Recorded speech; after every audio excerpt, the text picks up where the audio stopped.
¿Qué tal? ¿Cómo están? Bienvenidos. Arrancamos la semana en solo una vuelta más. Ustedes saben, esto que vamos a decir, la verdad no es una opinión, es dato. El gobierno vio el abismo, lo vio el abismo la semana pasada con el dólar informal, el blue, incontrolable. El dólar blue es incontrolable y es básicamente el dólar conseguible. Los otros son los dólares financieros que también estaban subiendo preocupantemente. La semana pasada también estuvo Enrique Sebach, aquí economista, y dijo una frase de un economista brasilero que la verdad tiene plena vigencia en Argentina. Dijo, la inflación puede lastimarte, pero la falta de dólares te puede matar. Y eso es lo que le viene pasando al gobierno. Hay una anemia de dólares en el Banco Central, es acuciante. Por eso el gobierno vio el abismo, lo decimos nosotros desde, entre comillas, los medios hegemónicos, como gusta decir el gobierno, no. Lo dice el mismo gobierno. El que primero dijo eso fue el Cuervo Larroque, pero hoy Cecilia Moró. Cecilia Moró, mirá qué dijo.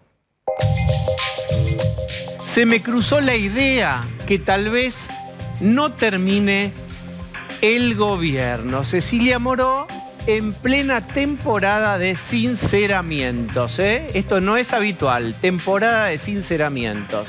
Me refiero a que el Cuervo Larroque también había dicho una versión parecida sobre esta idea de no terminar. El martes no sabíamos si llegábamos al viernes. Se refiere Andrés Larroque a esos días fatídicos de corridas.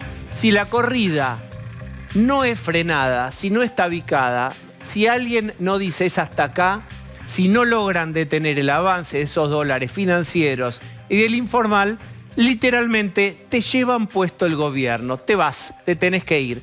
Esto lo está diciendo y reconociendo, y esto es muy poco frecuente, que el oficialismo peronista reconozca la proximidad de la finitud de su propia gestión. Lo dijeron, verdaderamente se asustaron. Ahí tomó algunas medidas fuertes, Massa, que en realidad vamos a saber si son fuertes y sobre todo sustentables a partir de mañana. Hoy es feriado, la semana hábil, larga mañana, con dos cuestiones básicas. La primera, más medidas. ¿Cómo conservamos los dólares? ¿Cómo los protegemos?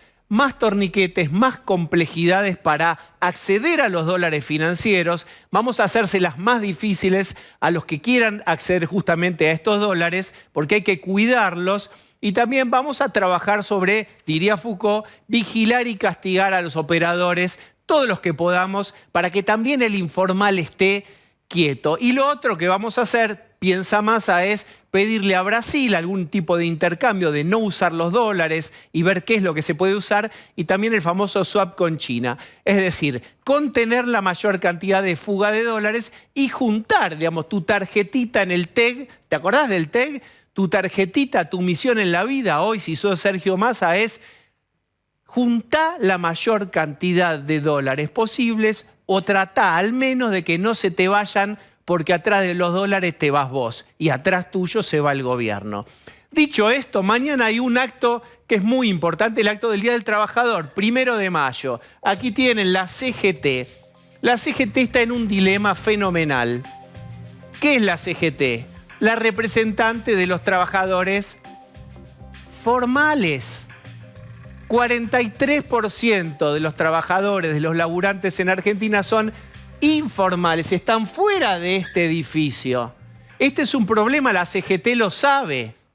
Sabe que hay una masa enorme de gente que labura, que no tiene contratos formales, que no tiene protección sindical, tiene menos clientes y los va teniendo cada vez más. Sin embargo, es peronista y ya lo dijo Daer, el que más representa las ideas y el espíritu del Frente de Todos es Sergio Massa. Es decir, mañana, ahí lo tienen a Daer, está Acuña también, tienen que hacer equilibrio. Ustedes van a ver una prueba de equilibristas.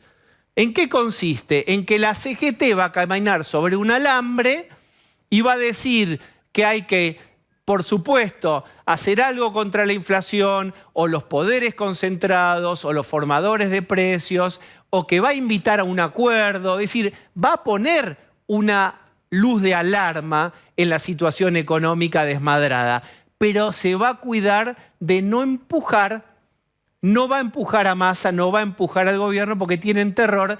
Ya lo dijo el líder de UPCN la semana pasada, Andrés Rodríguez, dijo: no podemos hacer paros. Este gobierno no está para ser empujado. Recuerden ustedes, Nicolás Balinotti, periodista de La Nación, lo contó ayer. Hay cláusulas de los convenios que incluyen lo que se llama cláusulas de paz.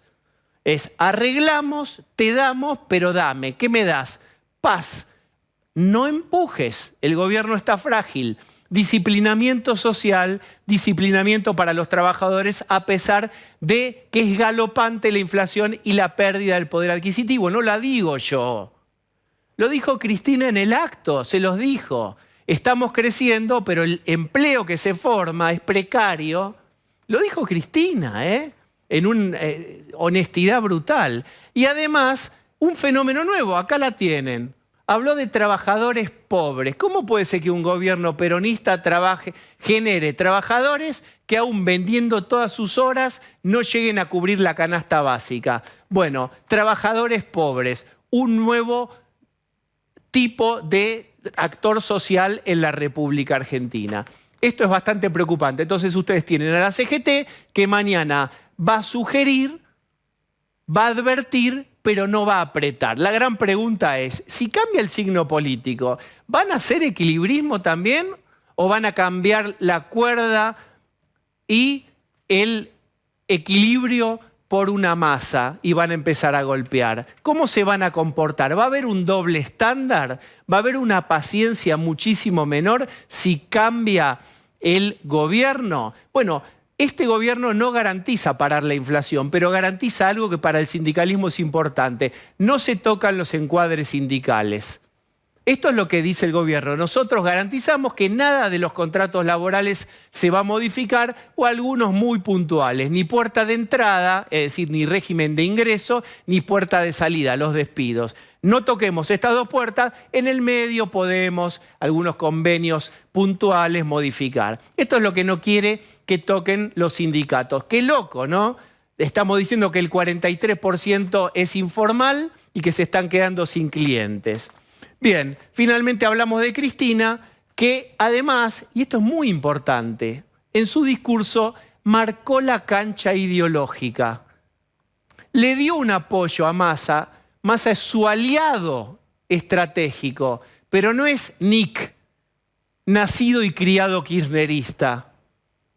Suavemente lo elogió a Massa, Cristina, pero no tiene una luz verde total para darle. Massa es hoy el mejor candidato posible para el Frente de Todos, pero es el candidato del 120 de inflación. Es el candidato de un dólar que no se sabe si se va a poder contener o no, pero es el único, el que tiene. Cristina dijo, y atención, delimitó como si fuera el campo de juego con cal, una cancha de fútbol, dijo: ojo, mucho más recorte no, me hablan del gasto de los planes sociales, ¿por qué no van a ver los impuestos y la evasión de impuestos de las clases altas y de las clases pudientes? Es decir, no dijo hay que bajar el déficit fiscal, Cristina. Lo que dijo es: vayan a revisar a la gente que está evadiendo. Está marcando la cancha y está protegiendo su identidad ideológica, el kirchnerismo y Cristina, quizás sabiendo que te le toque ceder el poder. Ceder el poder, mas no la identidad. Y hablando de identidad, Juntos por el Cambio tiene que construir una identidad. Esta es una foto pegada con cinta scotch, vamos a decir la verdad. Teniendo todo para ganar, no logran la consistencia final para asegurarse el voto. Y están perdiendo con Milei. Fíjense las caras, están haciendo esfuerzos denodados para construir una propuesta, escuchen bien, seductora. Hoy es una propuesta racional y está muy bien que así sea, pero se enfrentan, y con esto cierro, con un señor que viene a proponer otro deporte, que se llama Javier Milei. Escuche, Milei no es un plan. Milei es una emoción.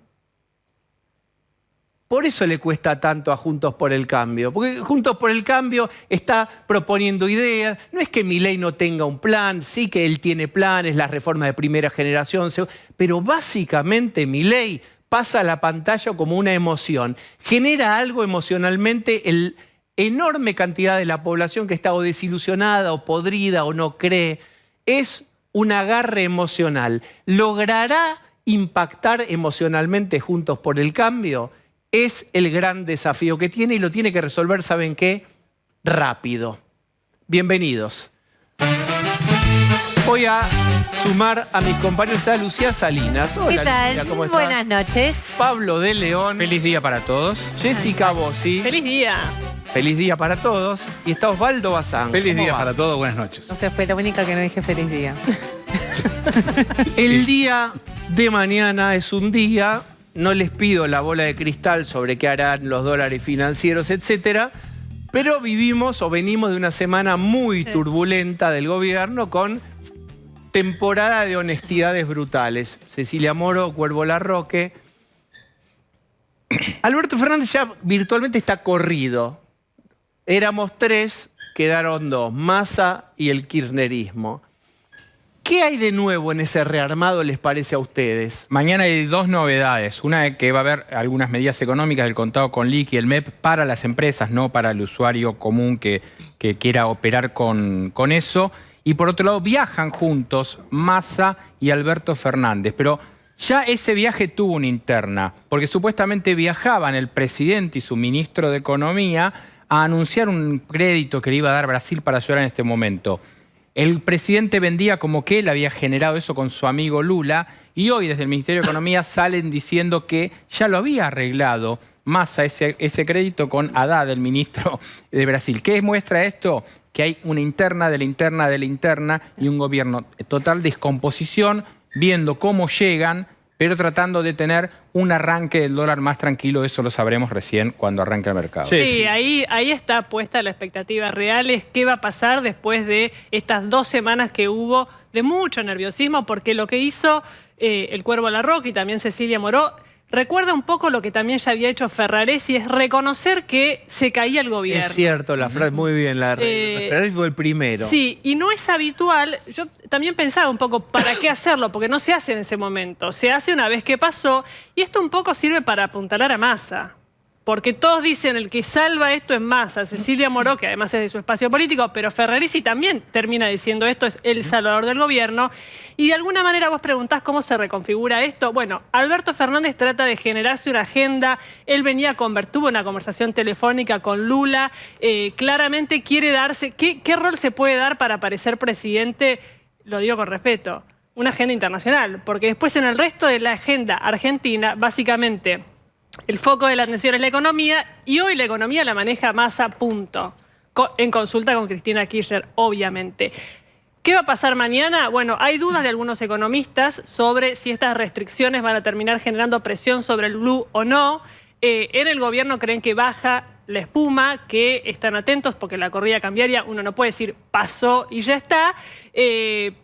Con cautela, digamos. Eso habrá que ver cómo sigue y se mete, cada vez que cede un poquito la cuestión económica, se mete la campaña, con lo cual no hay una estabilidad muy clara en el horizonte porque la discusión que se empieza a venir cada vez más rápido, que ya la vimos con el discurso de Cristina, es quién es candidato, quién no es candidato, quién apoya a quién, qué va a hacer la CGT, va a ser un guiño a Massa, es Massa el candidato de la CGT. Massa no quería estar en el acto de mañana a las 3 de la tarde se reúne la CGT. La primera vez que no hacen un 1 de mayo, el 1 de mayo, pues siempre usan en general las fechas que son feriado para hacer los actos. Y bueno, ahí también hay una división dentro de la CGT sobre qué tienen que hacer en el marco de la campaña electoral. Pero es cierto que lo que primero hicieron fue cerrar filas con Massa porque no le conviene a nadie que este gobierno no cumpla, no llegue al final de su mandato.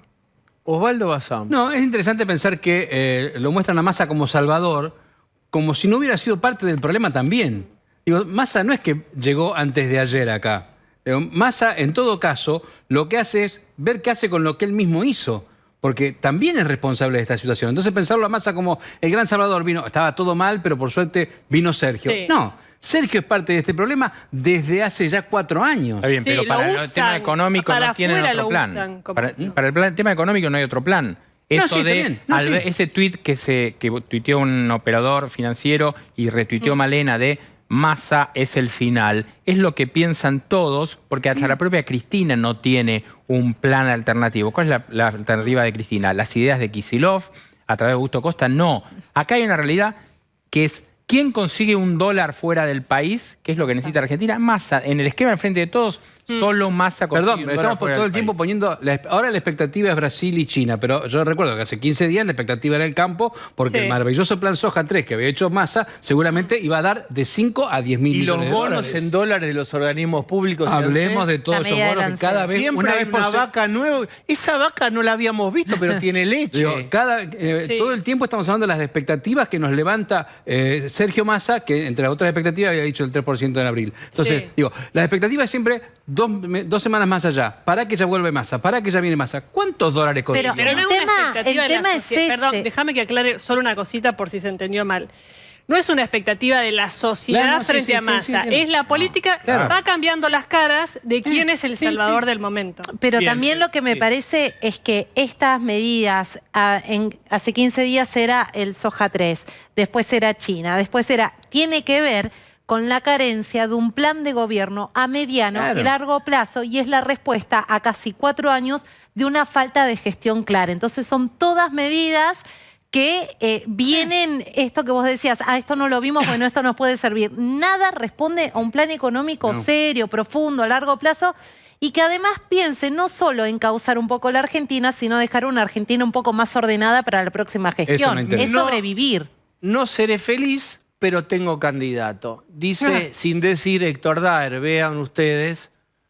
Sergio es la persona que más representa el espacio colectivo del Frente de Todos para ir a unas PASO, a una primera vuelta y por el gobierno. Hay que recordar que Héctor Daer es amigo personal de Alberto Fernández y era el hombre que más hablaba en nombre del presidente, ¿no? Bueno, estas cosas han variado. Quizás en el esquema del frente era Carlos Acuña, pues un triunvirato la CGT. Daer era de Alberto, Carlos Acuña, un hombre de Barrio Nuevo, el más cercano a Massa, y Pablo Moyano, el más cristinista de toda esta ecuación. Bueno, habrá que ver presencias y ausencias en este acto de la CGT que lo hacen en una cancha. Como decía Jessica, no solo no lo hacen el día del 1 de mayo, sino que se fueron a la cancha de Defensores de Belgrano. Con todo mi cariño por Defensores de Belgrano, desde chico, digo, van a un lugar seguro, acotado, donde la verdad vamos a mostrar en qué estado está CGT, que no ha hecho un solo paro, más allá que uno no fomenta los paros, en todo este gobierno. Bien, Porque hay que es tener un que- acto incómodo para hacer para la CGT. Claro. Sí, pero- Necesita por las bases que le están comiendo, digamos, salvo los grandes convenios, incluso los grandes convenios a este nivel de aceleración, los tramos te van compensando. Las bases empujan a, che, celebren, hagan y digan, pero arriba también la dirigencia es, ¿cuánto podemos empujar? Digo, a mí me parece que nunca tuvo tan claro como en este momento que el movimiento sindical, como brazo del peronismo, es peronismo, no es movimiento sindical. No es que tenga 2 patrones. Tiene uno, que es el partido, y a ese partido es al que somete al trabajador. No es otra cosa, no ha sido otra cosa así en los últimos 70 años, y es hora de que nos demos cuenta. No hay un movimiento sindical como brazo de un partido político. Hay un partido político que maneja un movimiento sindical. Eso es así, pero tiene el sindicalismo acuerdos, le han dado cosas concretas, Claro. o este gobierno le dio cosas. Claro que sí. ¿Quieren que recordemos? Dale. Las obras Le ha dado el sociales. tema de las ganancias, el tema de ir eximiendo de ganancias a algunos gremios, no solo a camioneros, que era el privilegiado, sino a muchos más. Está claro que es así. Ahora, yo creo que tenemos que pensar y rediscutir algunas cosas. Estos señores de la CGT, que no son los defensores de los trabajadores, sino los defensores de la caja sindical de su gremio, Claro. se van a tener que sentar con el próximo gobierno, como iban Olivos con Macri. ¿Por qué? Porque ellos cuidan primero que nada sus privilegios. Entonces, cuando discutimos de que la oposición y tiene que dejar de pelearse y tiene que generar, más allá de la PASO a la que van a ir, una cuestión uniforme de dar una propuesta económica, van a tener que hablar con estas personas y su poder político les va a permitir hablar con estas personas y decirle, basta, se acabaron determinados privilegios. Bien. Y Candela no. Y Scioli A ver, ¿y Scioli qué dice Scioli? Reclamo mi derecho de participar en las PASO. No quiero candidato único, quiero competir y creo que me gané el espacio. Infatigable Scioli. Sí, y no tiene que ni ganárselo, pues se presenta y punto. No, después sacará pocos votos, pero digo, no tiene que pedir permiso. Está claro que en el peronismo y en el kirchnerismo sí, porque siempre lo decidió todo Cristina Kirchner. En este caso está muy en soledad Scioli, peleando sin los apoyos internos, y para peor mañana va Massa. Va a estar en la con foto. lo cual es la rivalidad Massa-Scioli todo el tiempo teniendo a lo largo de los años esa relación. Pero la verdad es que lo que quiere Cristina Kirchner, veremos si le sale o no, es un candidato único. Por distintas razones, pero una de las razones es que para que el peronismo el día, esa noche de las PASO, de las primarias, pueda decir que su candidato estuvo entre los más votados. Porque estamos hablando al día de hoy de 20 y pico % para cada uno de los candidatos. Está arriba en general Juntos por el Cambio, hay que aclararlo esto. Y después hay una pelea entre Milei y el kirchnerismo. Hay que ver después cómo esto se traslada a votos, porque en una elección territorial como la de Argentina hay que fiscalizar, digo, Por no supuesto. siempre la intención de voto es el voto. Escuchen, gobernar un país. Nosotros nos presentamos a elecciones y ganamos. Perfecto. Después vemos quién de nosotros es presidente. ¿Cuánta cantidad de gente se necesita para ocupar todos los organismos públicos? ¿Tienen idea? Vecinos. Miles. Nada, 5.000, 10.000. Porque solo mínimo. ministerio. Bueno, vos acordate cuando Lo que ganas digo es, Juntos por el gobernar, Cambio, tenés que tener mucha gente Pero alineada con vos. Cuando ganó Juntos por el Cambio, recordemos, ¿qué pasó? Se fue la mayor parte de los cuadros políticos de Juntos por el Cambio, de Cambiemos, en ese momento se fueron a la Nación. Y después, la provincia, Vidal tenía problemas para armar su gabinete. Y así, por ejemplo, el gabinete porteño de Larreta en general es muy pobre y sigue siendo muy pobre. ¿Por qué? Porque los cuadros principales se fueron a la Nación. Ese es un problema que tiene hoy Milei, que claramente su persona concentra un montón de adhesiones y de voluntades, pero el tema es que a vos tenés que tener, no un ministro de Economía, vos tenés que tener toda una estructura que te responda, por ejemplo, para ejecutar una partida o para lo que sea. a mí lo que me hace un poco de ruido es qué significa para Cristina Kirchner un candidato propio. Alberto Fernández era un candidato propio. Entiendo que alguien propio es un kirchnerista que se supone que le va a responder 100% a ella, no le va a discutir nada, va a gobernar ella a través de ese candidato. Y llegado el caso, en muchas otras elecciones ya vimos lo que le pasó a ese espacio político con los candidatos propios. Ese candidato, ¿cuántos puntos tiene? Pero ¿cuál es el objetivo? ¿Cuál es la finalidad? Porque al final, la discusión tendría que ser esa. ¿Por qué quiere un candidato propio ahora Cristina Kirchner como si este no hubiera sido su candidato propio? Único. Bien. Bueno, vos fíjate, quieren jugar un poquito con esto que decía Lucía. Vamos a ver un poco un semáforo absolutamente discutible y que cambia día a día de cómo están posicionados. Después del discurso de Cristina, semáforo del candidato, señor director, del Frente de Todos.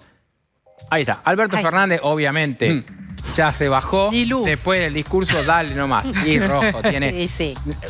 Rojo, con suerte viaja a Brasil mañana, que como decíamos antes, no tiene mucha agenda. Sigamos. ¿Quién está después ahí?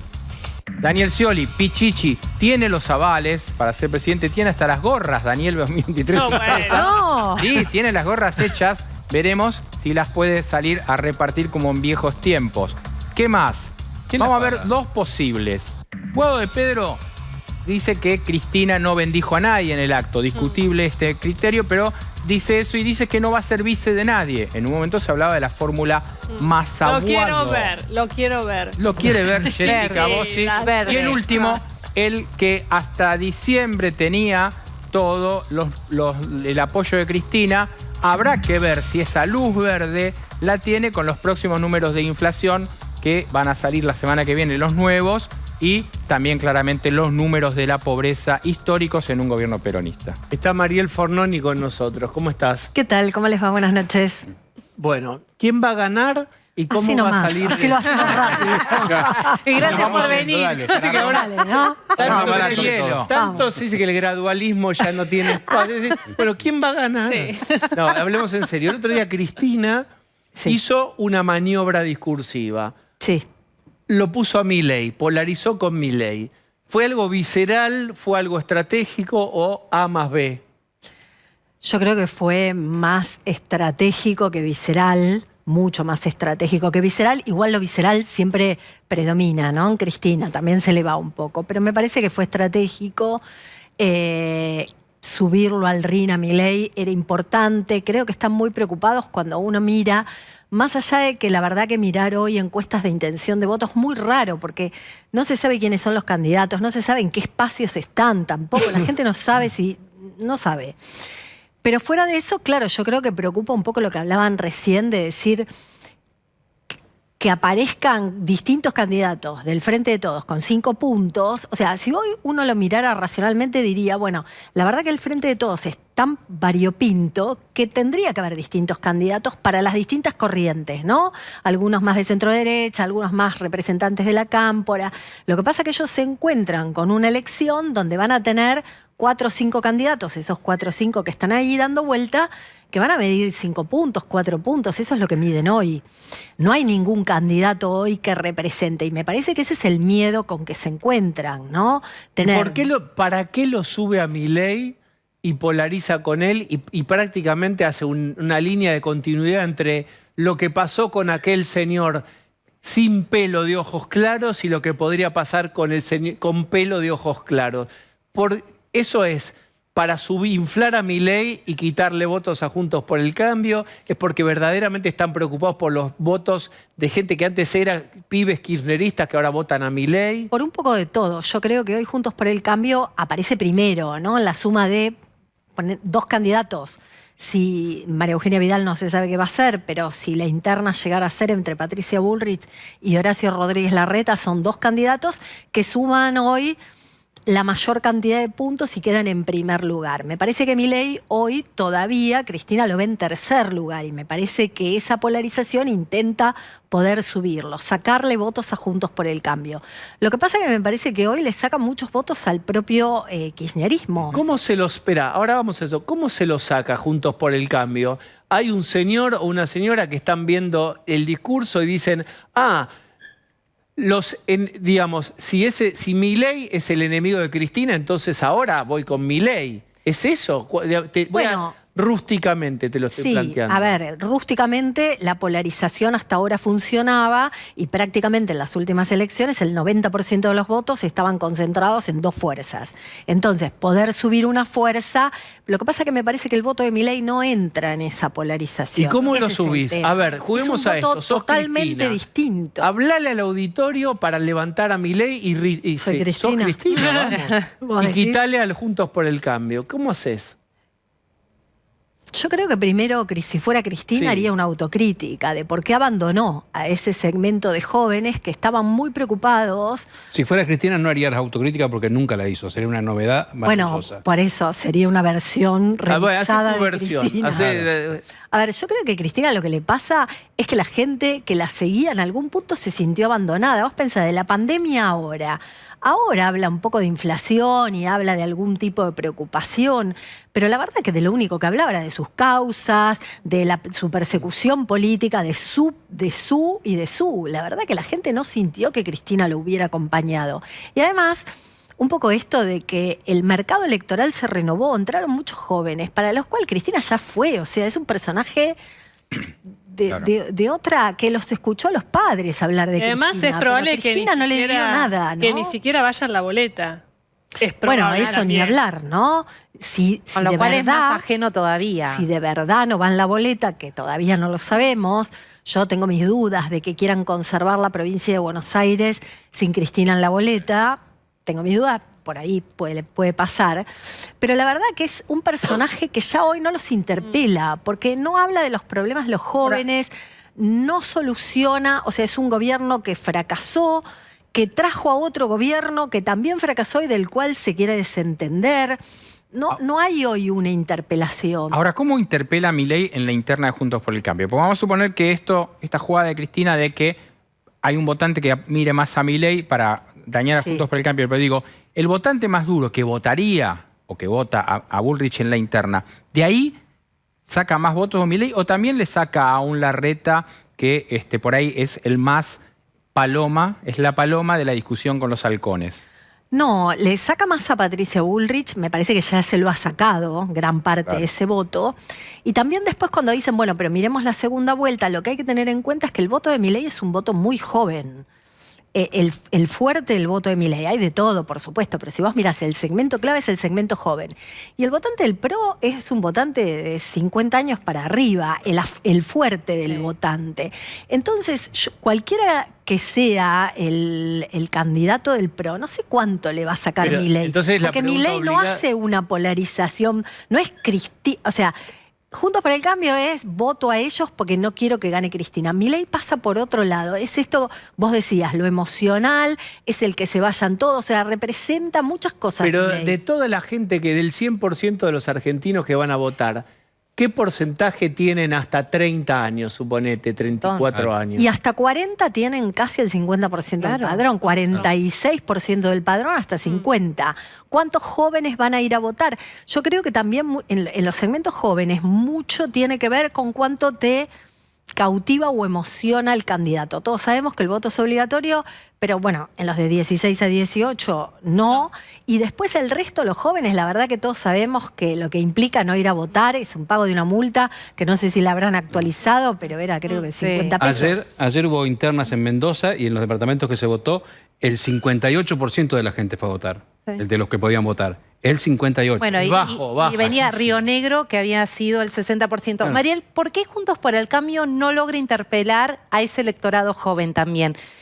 Ese electorado joven que seguía el kirchnerismo no se sintió representado o acompañado por Cristina, pero evidentemente también es un electorado el que Juntos por el Cambio no penetra, como llega Milei. Bueno, siempre le costó mucho más, ¿no? Siempre el votante fue un votante más racional, más meditado, más racional, y tal vez el votante joven hoy lo ves más emocional. Y uno decía, bueno, guarda porque cuando llega el momento de las elecciones la gente se pone un poco más conservadora y empieza a mirar otras cosas. Pero a mí me parece que nos tendríamos que preguntar si ese paradigma va a seguir siendo... Yo creo que eso... eso cambió. Puede ser una elección más emocional totalmente, y eso cambió, ¿no? Entonces hay que ver qué es lo que pasa. La verdad que no tenemos la respuesta porque hace tiempo que no tenemos un candidato a nivel nacional, primero, que rompa esa polarización tan fuerte que había, segundo, que tenga un voto que no entra, o sea, no son los mismos racionales, no comparan las mismas cosas, no es que yo estoy comparando dos votantes, o sea, estoy comparando el votante de Bullrich o el de Larreta, estoy comparando el votante de Scioli con el de... Estoy comparando cosas distintas, con racionales distintos. ¿Está primero en alguna provincia, Milei? No, a ver, ahí también hay otra cosa que me parece que ahora que empezamos a tener todas las provincias, todas las candidaturas en las provincias y demás, uno dice, bueno, el votante de Milei igual no mide nada ahí o no mide nada allá. Hay que mirar porque... Yo sé que crean clima, pero la verdad que la gente vota, en una provincia vota al gobernador, vota al intendente, vota si la gestión del intendente está bien, es peronista o es radical, la gente renueva. O sea, hoy entre tanta incertidumbre, lo que te tenés que tratar de generar es certidumbre. Entonces, si la cosa está más o menos funcionando, no te animás a cambiar, ¿no? Entonces, ¿qué pasa? Milei tiene candidatos alternativos por ahí en las provincias, ¿no? O poco conocidos, o conocidos, pero que no tienen un buen nivel de aceptación. Entonces es muy probable que a Milei, aparte, ¿qué te pasa? La gente te dice, es muy probable, digo, que a Milei le vaya mal en las provincias. Pero con el candidato a presidente, te pregunto yo, no a su candidato, bueno, si tiene un candidato propio a gobernador, digo, él. A él le va a ir bien en las provincias, hay muchas provincias donde le va muy bien, eso es lo que dicen hoy las encuestas, que hay que tomarlas con pinzas. ¿Y ahí en qué provincia? Quiero entender dónde es fuerte. Y bueno, vos fíjate, Infran desdobla la elección. ¿Por qué desdobla la elección? Porque todos tienen miedo. Cuando la gente responde a las encuestas, te dice, yo voy a votar al candidato de Milei. Y son provincias que no están acostumbradas a tener un corte de boleta fuerte y dicen, y por ahí me meten a Milei y me meten al candidato a gobernador que no saben ni quién es. Porque cuando nosotros preguntamos, cuando vos le decís el nombre del candidato, no mide nada, y cuando le decís el candidato de Milei, mide mucho más. Claro, pero hay provincias donde no va la con provincia gobernador. de Buenos Aires, ustedes que saben todo, ¿podría desdoblar y adelantar? Bueno, lo que hizo Kicillof es convocar a las PASO en el mismo tiempo, pero se dejó la llave de convocar a la elección general a otro tiempo. ¿Para qué? Era un modo de presionarlo a Alberto, que todavía estaba con la candidatura. No, pero yo lo que le todavía digo tiene es- esa llave. Sí, y un modo Desdoblar- también de- desdoblar. el voto de Sí. la provincia, de la nacional, para no tener que lidiar con la boleta que diga, no sé, o Patricia, o Horacio, o Milei.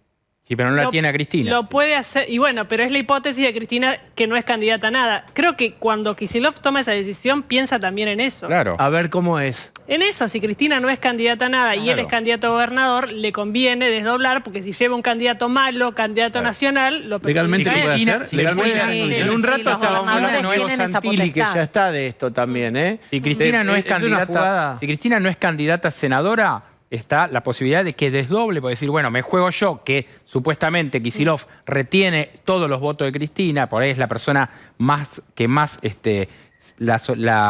la emparentás a Cristina, entonces, pero si Cristina es candidata a senadora, se van a agarrar de su candidatura y de Claro. su apellido para la pelea. Es un gobierno que tiene menos de 20% de aprobación, con lo cual la verdad que si uno mira las estadísticas, es raro que un gobierno con ese nivel de aprobación y con la situación económica y social que estamos viviendo pueda renovar un mandato. Que Pero la espera, gente en este plebiscito renovan- de gestión decida volver. Entonces, yo creo que el escenario nacional está muy complicado para el oficialismo. Si se quieren replegar en la provincia, van a tener que tomar todas las herramientas posibles para poder garantizarse una mejor performance La en la foto, provincia. la foto de Cristina en la boleta. No, y eso es con la foto, por eso digo, todavía ella dice que no.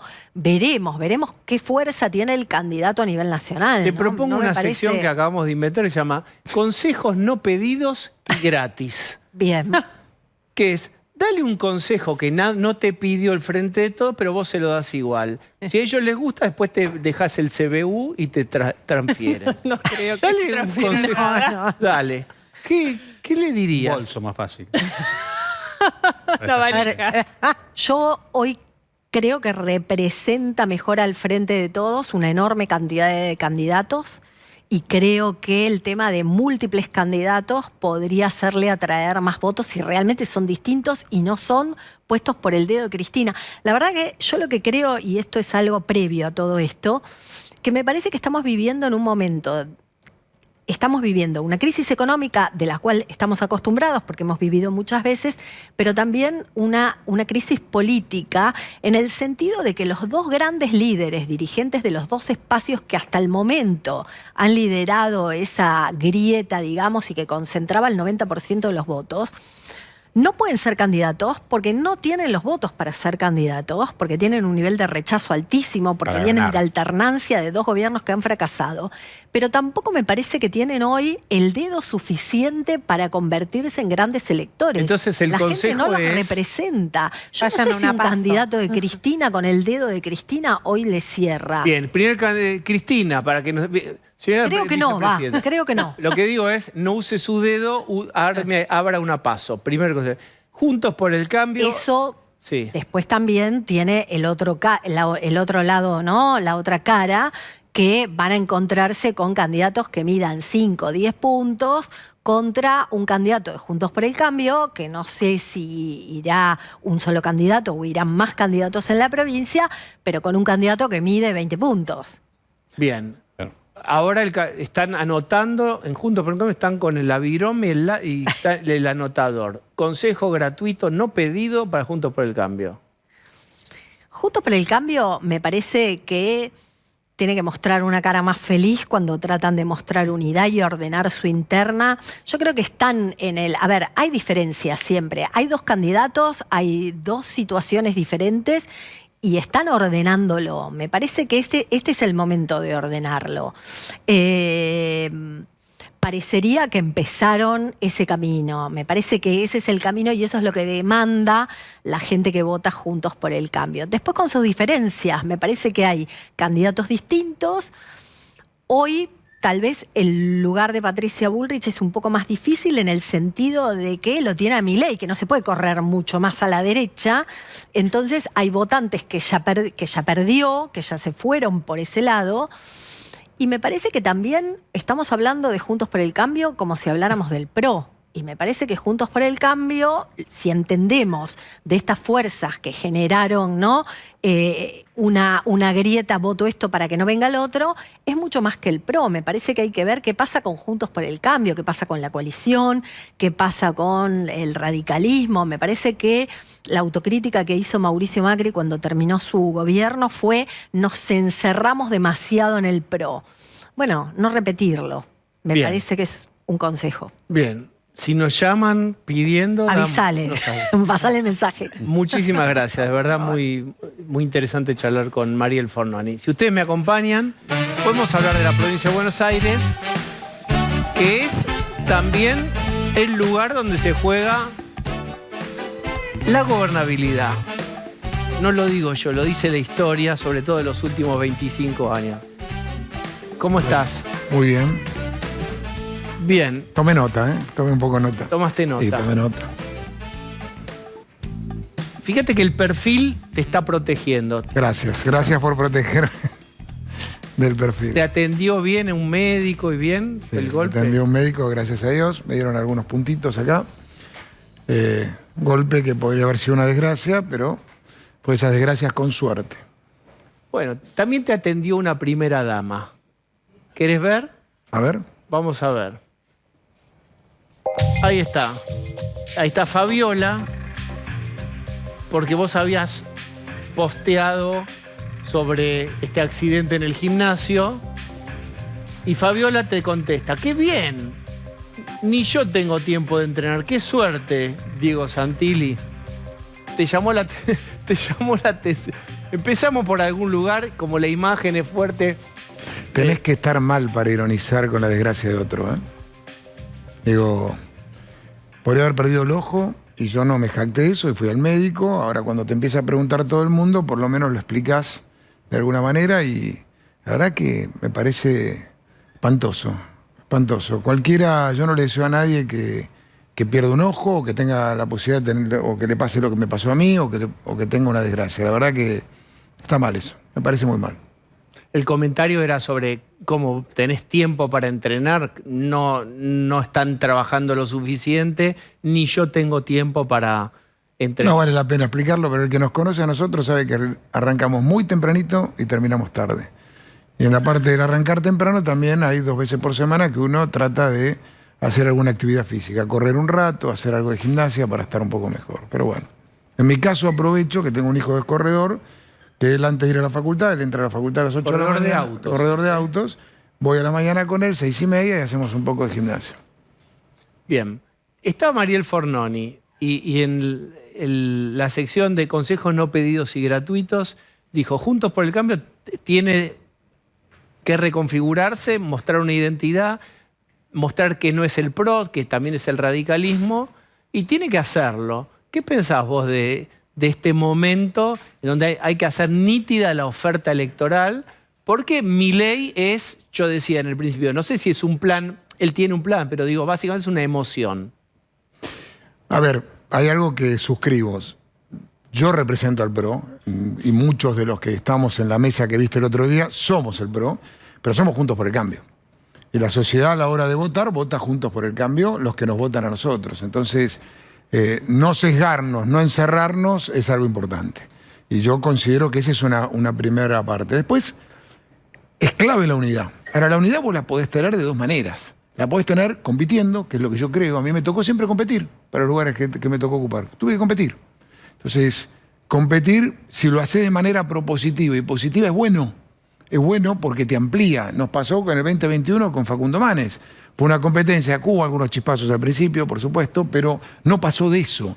Y ese camino propositivo y positivo de ambos nos llevó a ganarle por primera vez a una lista del kirchnerismo en la provincia de Buenos Aires, porque las otras veces había habido varias listas del kirchnerismo. Entonces, yo creo que eso fue bueno, fue positivo. Siempre que lo hagas de esa manera. Ahora, si lo vas a hacer de otra manera, que es con la crítica constante al otro, con la agresión al otro, no es lo que nuestro votante espera de nosotros.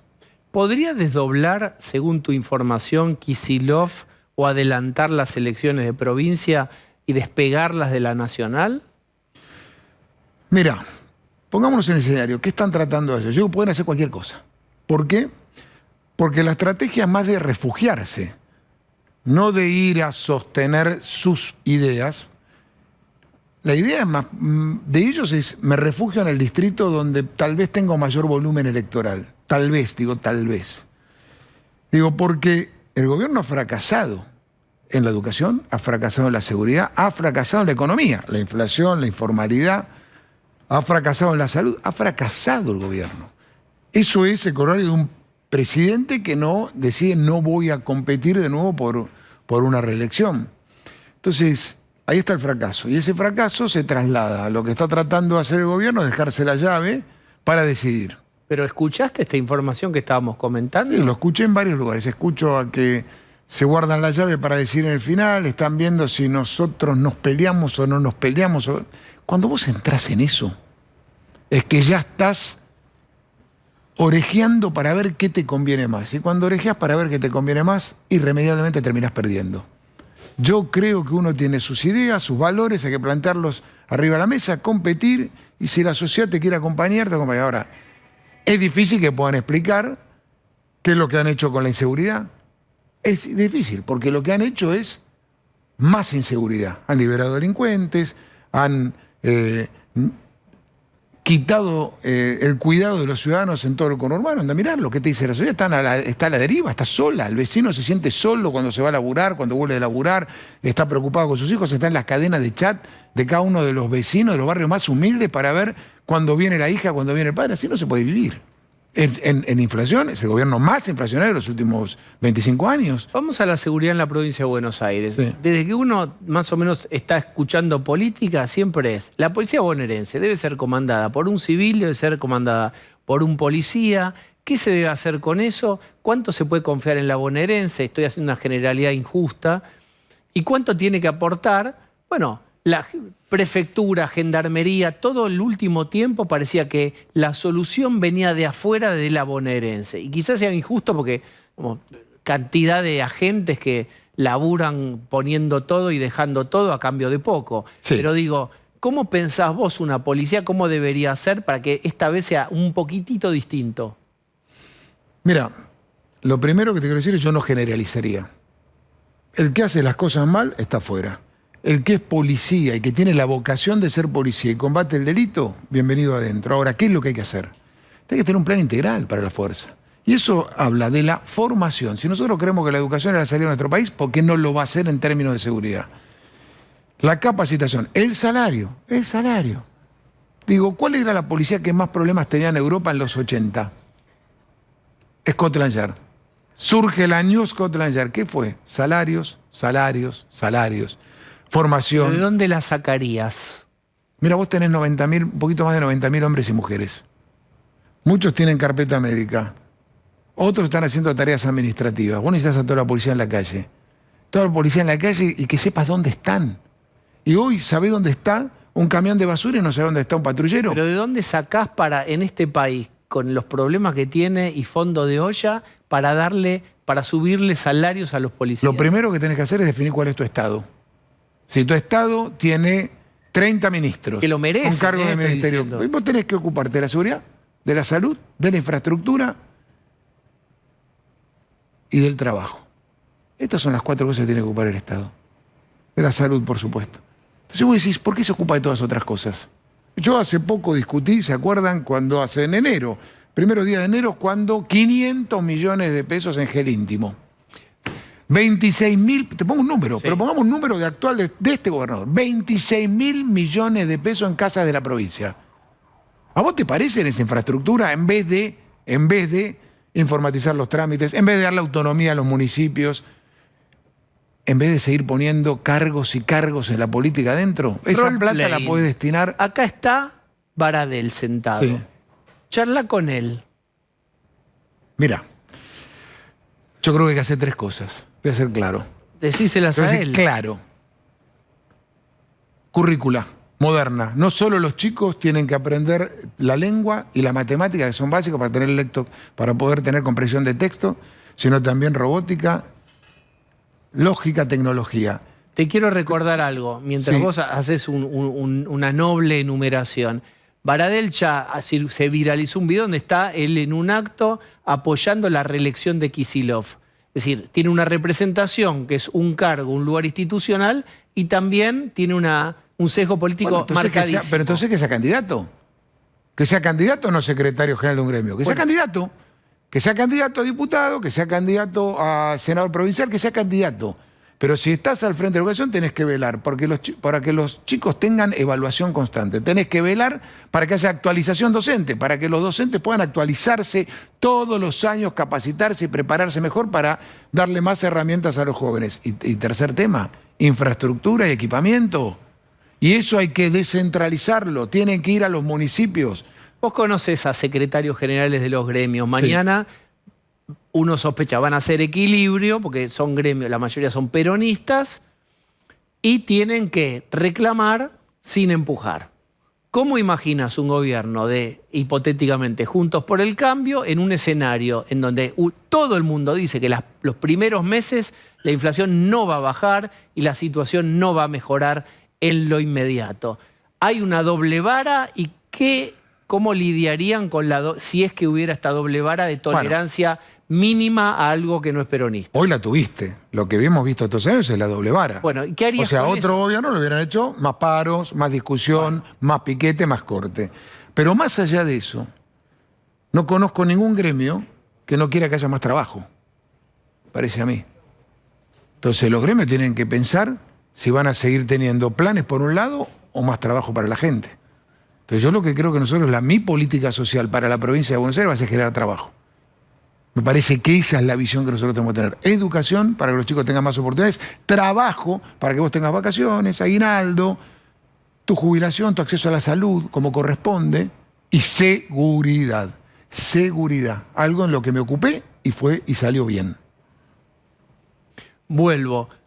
Una cosa es como el mundo debería ser y otra cosa es como el mundo es. En el mundo como es está Baradel y está Pablo Moyano. Mira, esto es muy sencillo. Yo creo que vos tenés que llevar adelante con convicción lo que crees, con firmeza lo que crees. Entonces, a mí ya me tocó discutir con Moyano. O vos me decís Moyano, lo vas a tener frente. Pero a mí me tocó. Sí. Convenio de productividad, 40% de productividad tuvo el convenio de colectivo de trabajo de camioneros, 40-89. 40%. ¿Sabes cómo lo hacía? Para que el que nos esté escuchando, un camioncito de basura recogía 1.800 litros, se mide por litros, con 2 peones y un chofer. Hoy un camioncito de basura recoge 3.400. 3.200, son 1.400 litros más. Con un peón y un chofer, un peón menos. Eso es productividad. Eso se firmó y eso está funcionando. Hubo 1000 problemas, que te quede claro. Hubo paros, hubo un montón, pero hoy funciona. 40% de productividad. Entonces, nosotros necesitamos más trabajo para la gente. ¿Quién se puede oponer a más trabajo para la gente? Y para eso tiene que ser firme. Santilli, gracias. Muchas gracias. Vamos a hacer una tanda, por favor. Bueno, está Rolo Barbano. ¿Cómo estás, Rolo? ¿Qué tal, Diego? Muy buenas noches. ¿Cómo estás? Hay gente que necesita ser saludada 2 veces. Por favor, Lucía Salinas, bienvenida a esta segunda hora. No, Sí, Lucía lo que quiere es que yo también la salude a ella. También puede funcionar. Esto también es un grupo terapéutico. Créanme lo que yo les digo, también somos oportunamente un grupo terapéutico. No, bienvenida, porque mi Lucía. reclamo Si lo es que Rolo necesitas, llega estamos. y solo saluda a Diego, no nos saluda a todos. Está bien, Digo, mi ¿qué amor. tal, Reclamo Diego? diario. Muy buenas noches. Está ahí. bien, bueno. Estoy incluyendo a todo el mundo, Bueno, Lucía. buenas noches. Ustedes se van gracias, armando en Rolo. casa los perfiles de personalidad. Bueno, muy bien. Está Roberto Deva con nosotros. Buenas noches a todos. Ahí está. Ah, bien, Bueno, aprende te a toca. hablar, ¿ves? Eso es tener nivel. ¿Ves? Bien. Eso es tener nivel. Muy bien, Roberto. Roberto Deva, nos enteramos, pasó tiempo, pero finalmente se formalizó el ranking de las vacunas COVID que más efectos adversos generaron. ¿Cuáles son esas vacunas con efectos adversos? Lo digo porque, no sé, va a haber que seguirse dando vacunas. Sí, sin ninguna duda. Lo que demuestra, bueno, hay un estudio de Provincia de Buenos Aires que demuestra la acumulación de los efectos adversos que no son frecuentes, pero que existieron con las vacunas que más se utilizaron inicialmente, es decir, con las vacunas AstraZeneca, con vacunas Sinopharm y con vacuna Sputnik. Esos demostraron, cuando se los compararon con las vacunas de ARN, Moderna y Pfizer, que Moderna y Pfizer son mucho más seguras y que no tenían efectos adversos severos. Esa es solo la Vos sos información. pro-yanqui, sos pro-yanqui. Bueno, podríamos discutir otras cosas de la Argentina. Podríamos discutir la tardanza en la llegada de vacuna de Pfizer cuando estaba hecho un contrato y la cantidad... Terrible. Terrible. Pero eso cambia el clima de la conversación. Eso es terrible. Pero es terrible, sin ninguna duda. Como es terrible también la situación que estamos viviendo en la Argentina con el acceso a la salud y que también que tiene que ver con las vacunas y que tiene que ver con las 3 poblaciones que sufren en América Latina, pero que en la Argentina sufren más, que son 3 grupos vulnerables. Las mujeres y los niños pobres, los migrantes y los étnicos. Esos 3 grupos en América Latina sufren el acceso a la salud, sufren el deterioro que hay producto de la no vacunación, porque pareciera que nosotros pasamos de ser el país que éramos campeones mundiales en vacunación, con mayor incorporación, etcétera, y hoy estamos en el ranking 4 de lo que se llama hoy una nueva historia, que es los niños no vacunados. Vacunación 0. Bien. Niños en Argentina que tienen 0 vacunas. Bien, esto ya lo hicimos, pero quiero que lo repitamos. Ahora va hoy estoy con el tema del roleplaying. Estoy con eso. El tipo está con eso, está con eso. Convence a alguien que no es muy afecto a las vacunas. Porque te quiero decir que hay mucha gente que dio la vuelta y va al final, las vacunas. ¿Cómo vos convences en tu consultorio? Vamos a poner, si hacemos este roleplay. Dale, hacelo. Bueno, ¿quién quiere hacer de Yo te hago el roleplay. Puede ser que hoy haya... Hacéselo. Pero puede ser que hoy haya... Yo te lo digo, mira, mi hija tiene 5 años, es muy chiquita, cuerpito muy chiquito. ¿Por qué le voy a dar una vacuna si ella no tiene riesgo de mortalidad con el COVID? Bueno, pues entonces focalizamos a COVID. Hoy los niños entre 6 meses y 5 años tienen una recomendación mundial de vacunarse contra el COVID. Puede ser que las madres no estén vacunando. Sí, el 15% ha cumplido con las 2 dosis en ese grupo etario. Ahora vos me preguntás, ¿qué le digo a la madre? Decile a Rolo. No. A Rolo. Yo te estoy diciendo, no lo quiero personalizar porque ponemos en Rolo juego... acaba de tener un bebé. Sí, pero ponemos en juego la cuestión de la trascendencia de mi hijo, o sea, la trascendencia del hijo. Veamos a la señora que no vacunó a su hijo. Perdón en el roleplay que me salga un poco... pero inventalo vos, pero dale. Hoy el Centro de Control de las Enfermedades de Estados Unidos ha demostrado que los niños que tuvieron COVID tienen 4.5 veces más probabilidades de diabetes versus los chicos que no tuvieron COVID. Vamos a decirlo de otra manera. Otro de los estudios del Centro de Control de Enfermedades de Estados Unidos... pero esa me falta... pero me falta un poquito. Otro estudio del Centro de Control de Enfermedades de Estados Unidos, uno de los más prestigiosos del mundo en lo que significa la transparencia y el manejo del Big Data, demuestra que los niños entre 6 meses y 5 años que han tenido COVID tienen 116% más de incidencia de diabetes versus a los niños que no han tenido COVID. Los niños que no tienen COVID solo pueden no tener COVID si son vacunados. Espera, este dato es un dato que es una bomba. Si querés, tengo 18, la correlación 20, entre COVID y diabetes, yo así no había escuchado algo así. En niños como en adultos. Vos invitás hoy a un diabetólogo o a un diabetólogo infantil y te dice la incidencia cómo ha aumentado posterior a la infección. También los gastroenterólogos infantiles dicen que aumentó la incidencia de enfermedad gastrointestinal. Pero ¿cuáles son los síntomas adversos de las vacunas? De AstraZeneca. Los más frecuentes.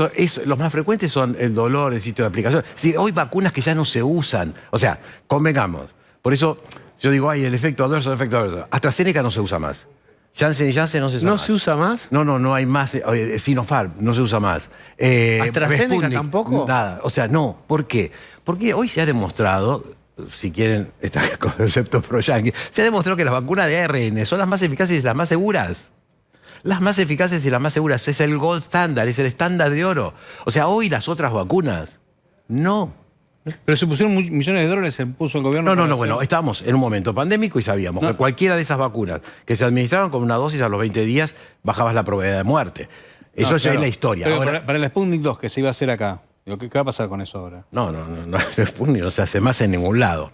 Ni se va a hacer en Argentina, ni se hace en otro lado. Lo decíamos, pero yo me acuerdo hace 2 años que vine acá y decía, no van a poder fabricar. Pero ahora vas a fabricar el rastrojero, Osvaldo. Vas a empezar ahora a fabricar el rastrojero. Por eso, yo creo que hay cuestiones que, por ejemplo, hay un informe, perdón que no salgo del tema, pero nos metimos en COVID, pero hay un informe de UNICEF de las últimas semanas, muy pocas semanas, que demuestran que hay una caída en la tasa de inmunización en el mundo en los niños, pero que América Latina está sufriendo más. Si yo analizo América Latina, hay una línea ahora que se llama niños 0. Niños menor de 1 año que no recibieron la vacuna. tienen que recibir 12 vacunas para prevenir meningitis, neumonía, mortalidad, complicaciones, enfermedades neurológicas, si tienen estas enfermedades que están teniendo ahora los niños que no están vacunados. Hay una lista de países. UNICEF demuestra que hay países en América Latina que tienen comparación de cifras con África. Todo lo que habíamos ganado los últimos 10 años se pierde. Ahora, pero ¿por qué hablas de América Latina? Bueno, tengo un rol en América Latina, pero vamos a hablar de Argentina. Argentina está en el 4º lugar en la tasa de 0 vacunados niños menores de 1 año. Quiere decir que hay 125.000 niños en Argentina que no tienen vacuna. Yo los escucho todos los días a ustedes y veo que vienen los economistas, vienen los que interpretan la política, la pobreza, etc. Pero la pobreza es inequidad, es falta de acceso a la salud, es no vacunas, es enfermedades prevenibles por vacunas que tienen. Yo no veía meningitis hacía 20 años, algunas meningitis específicas. ¿Me dejás preguntarte algo absurdo y anacrónico, pero vale la pena? ¿Por qué tienen que ser obligatorias las vacunas? Es anacrónico, yo estoy a favor de las vacunas, pero no importa. ¿Por qué tienen que ser obligatorias? Es una discusión, perdón que te lo diga así, es falaz. ¿Por qué? Porque históricamente las leyes... Hay un clima de época de las libertades. Las libertades, sin ninguna duda. Sin ninguna duda. Yo no creo que la obligatoriedad sea... Yo creo que hoy por hoy pasa por las verdades, por la actividad que tienen los ministerios. Y hay una cosa que dice, ¿cómo hago para que una población tenga confianza en una vacuna? La definición mundial de confianza en una vacuna es no solo al producto farmacéutico, que es la vacuna, sino también a las políticas sanitarias de los gobiernos, a las verdades de los gobiernos, la credibilidad, la comunicación, los medios de comunicación, la sociedad científica. Todo eso da una confianza en vacuna. Hoy se sabe que en la Argentina la confianza en vacuna, cuando ocurrió en la Argentina algo, porque es un ejemplo, cuando ocurrió en la Argentina el 1 de octubre o el 2 de octubre del 2021, que decían... Las vacunas de COVID para los niños inactivadas de Sinopharm hay que darlas porque hay 500 millones de niños chinos que recibieron la vacuna. Una no verdad. Lo decimos de otra manera, una mentira. ¿Por qué? Porque el 29 de octubre la agencia internacional, la Associated Press, dice que se empieza a vacunar a los niños en China con Sinopharm. Nosotros medimos qué pasaba en la comunicación de las redes sociales. Quien dijo eso fue la ministra de Salud, que ahora todavía sigue siendo ministra de Salud. Sí. No pagó nada por eso. Cuando nosotros vemos qué pasa con la comunicación digital, el 1 de octubre, cuando se inicia esa vacunación, el conflicto social Argentina de pediatría, etc. Y cuando vemos qué pasa el 29 de octubre, cuando aparece Associated Press y el grupo, ¿se acuerdan? Vacuname, reclama esto, la tasa de vacunación cae así. Eso es no credibilidad. Entonces, si yo digo que voy a vacunar y tengo que convencer, no puedo decir que hay obligatoriedad. Lo que tengo que hacer primero es ser creíble, ser verdad, ser verdadero, ir a vacunar. Hoy en día... Perdón, bueno, quiero que quede claro esto, porque ser creíble es, la ministra dijo una mentira sobre los niños y siguió siendo ministra y es ministra hoy. Yo no tengo ningún problema de decirlo. Esto es así. A veces lo digo más con un poco más de suavidad. Digo, dijeron una no verdad. Pero la verdad es una... La verdad es que nos metieron la cara. Es muy difícil confiar cuando las autoridades sanitarias mienten. Pero yo te digo, hoy en día, cuando tengo 73% de tasa de vacunación en algunas vacunas en los niños menores de 1 año en Argentina, comparable con la zona de África, yo tengo que ir a vacunar a los pobres. Porque no es estigmatizarlos, es saber que hay un grupo poblacional que está sufriendo, que tiene acceso, que no tiene un acceso a la salud y a las vacunas, y sé que el agua potable y la vacuna es lo que le va a bajar la mortalidad. Acceso a la salud, agua potable, vacunas, baja la mortalidad. Para tener en claro, vamos para adelante. Dengue, ¿cuándo viene la vacuna? Y hay que dársela, ¿cuán obligatoria es y a quién la recomendás? Bueno, hay una nueva herramienta que hoy, para controlar el dengue, que es una vacuna que empezaron a hablar a vacunas japonesas, sí, porque es un laboratorio japonés, Takeda, pero el inventor, el creador es un colombiano que vivió en Estados Unidos. O sea, no es que es una vacuna de desarrollo de Japón. Es un laboratorio que hace la investigación y hace el desarrollo de la vacuna. Es una vacuna que hay 4 serotipos, el 1, el 2, el 3 y el 4. Esta tiene sobre una parte del virus 2, se le agrega el 3, el 2 y el 1 y se hace una vacuna. Una vacuna que baja el 81% de mortalidad y baja el 91% de la hospitalización y baja el 60% de la probabilidad de tener dengue. Ahora, ¿es solo la solución? Bueno, se sabe que sí que es una gran solución, pero que es integrada. O sea, el plan integrado para contener a la enfermedad de dengue, que nunca había pasado los 60.000 casos que hay ahora. Cada caso hay 10 a 15 no diagnosticados. Cada caso hay 10, 15 no diagnosticados. O sea, no es 50.000 nada más los casos que hubo en Argentina. Ahora, ¿qué hacemos con eso? Llega esa vacuna y nos llega esa damos vacuna, o pero no? esa vacuna tiene que estar también acompañada de lo que se llama vigilancia epidemiológica, acceso a la salud en lo que significan los estudios, guías adecuadas de manejo, control del vector, saber cómo el vector va modificándose, que es el mosquito. Pero eso es a Comunicación nivel y gobierno, vacunas. a nivel gente en el sillón mirando. Sí. ¿Se la dan o no? Mirá, Sumo hay una dos- duda a lo que dice Diego. Ahora que se fue el verano, ya empezó el frío, y nos dijeron acá, nos lo dijo Fernán Quirós, va a bajar el dengue porque Va a el bajar. mosquito El frío muere. con el frío muere, no Bueno, se reproduce. hay Entonces, una la buena información apoyo, de la modificación genética. profundizo la pregunta de Diego. ¿Tiene sentido vacunarse si ya se fue No, bueno, primero la no vas a temporada tener de vacuna dengue? hasta fin de año, porque recién está aprobada, ahora vienen los controles, mandan de las plantas de producción, mandan los lotes se verifican, se califican, etcétera, y recién empieza la distribución. ¿Esto qué va a pasar? Va a pasar para septiembre, octubre de este año. No es que teníamos ahora una vacuna. Lo que sí tenemos una muy buena herramienta. Eso sí, sin ninguna duda. Pero yo, si tengo que tomar una política, yo me fijo primero en los que tuvieron dengue. Claro, hay que ir primero al que tuvo dengue, por Claro. esto que hablábamos la otra Al vez que de tuvo dengue y sobre cómo todo se los puede grupos- complicar. Exacto, porque si yo tengo, son 4 serotipos. Si yo tengo el dengue 1 y tuve infección por dengue 1, por eso lo importante es saber si ha tenido, qué ha tenido. No. Y después el año siguiente tengo dengue 2, tengo más probabilidad de tener enfermedad hemorrágica por el 2. Ahora, con el 1 me voy a infectar, no me voy a infectar porque me da protección de por vida.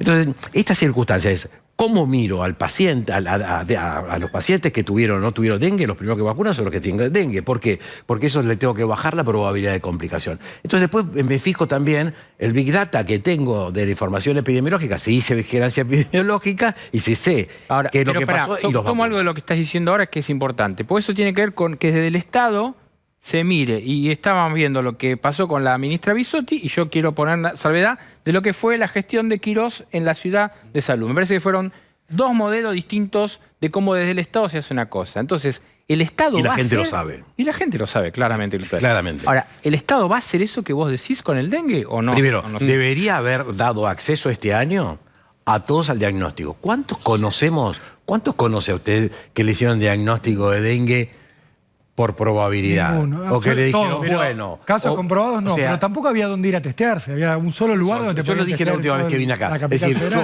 yo hace 4 semanas o 3 semanas le dije, ¿dónde están en las diferentes jurisdicciones, en las provincias más calientes, dónde están los centros febriles de atención de pacientes, donde no es solo lo atendés para hidratarlo y que bajar la mortalidad?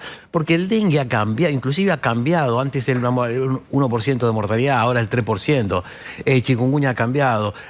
Genéticamente, los mosquitos, yo no quiero defraudarte en este concepto, pero los mosquitos, el Aedes aegypti ha cambiado genéticamente y hoy es más resistente al frío, va a tardar más Claro en que sí. irse. ¿Va a bajar ahora en invierno? Sí, pero los mosquitos Aedes aegypti se modificaron en tamaño, genéticamente en tamaño para adaptarse más al frío. Y es por eso que baja, antes teníamos en el norte y baja hoy hasta Río Negro. Hay cambios y esto es una salud. O sea, Bien. conocer El que ya tuvo dengue, Sí. es decir, que está jugando el partido con una tarjeta amarilla. ¿Qué tiene que hacer extra de cuidados? No, los cuidados, ser más intenso en los cuidados. La utilización de repelente, la no exposición, por ejemplo, no hacer deportes al horario donde hay mayor cantidad de mosquitos, que es decir, atardecer o el amanecer. Hay muchos que hacen deporte al amanecer y dicen, no, salgo a correr. Es un momento también de mosquitos, entonces tengo que utilizar repelente, tengo que estar en mi casa y mi casa acondicionada para que no me piquen los mosquitos porque tengo que bajar Bien. la cantidad de mosquitos. Usar repelente, usar aparatitos, poner mosquiteros. Bien. Tengo que hacer todo eso. Roberto, estuviste en Centroamérica con UNICEF.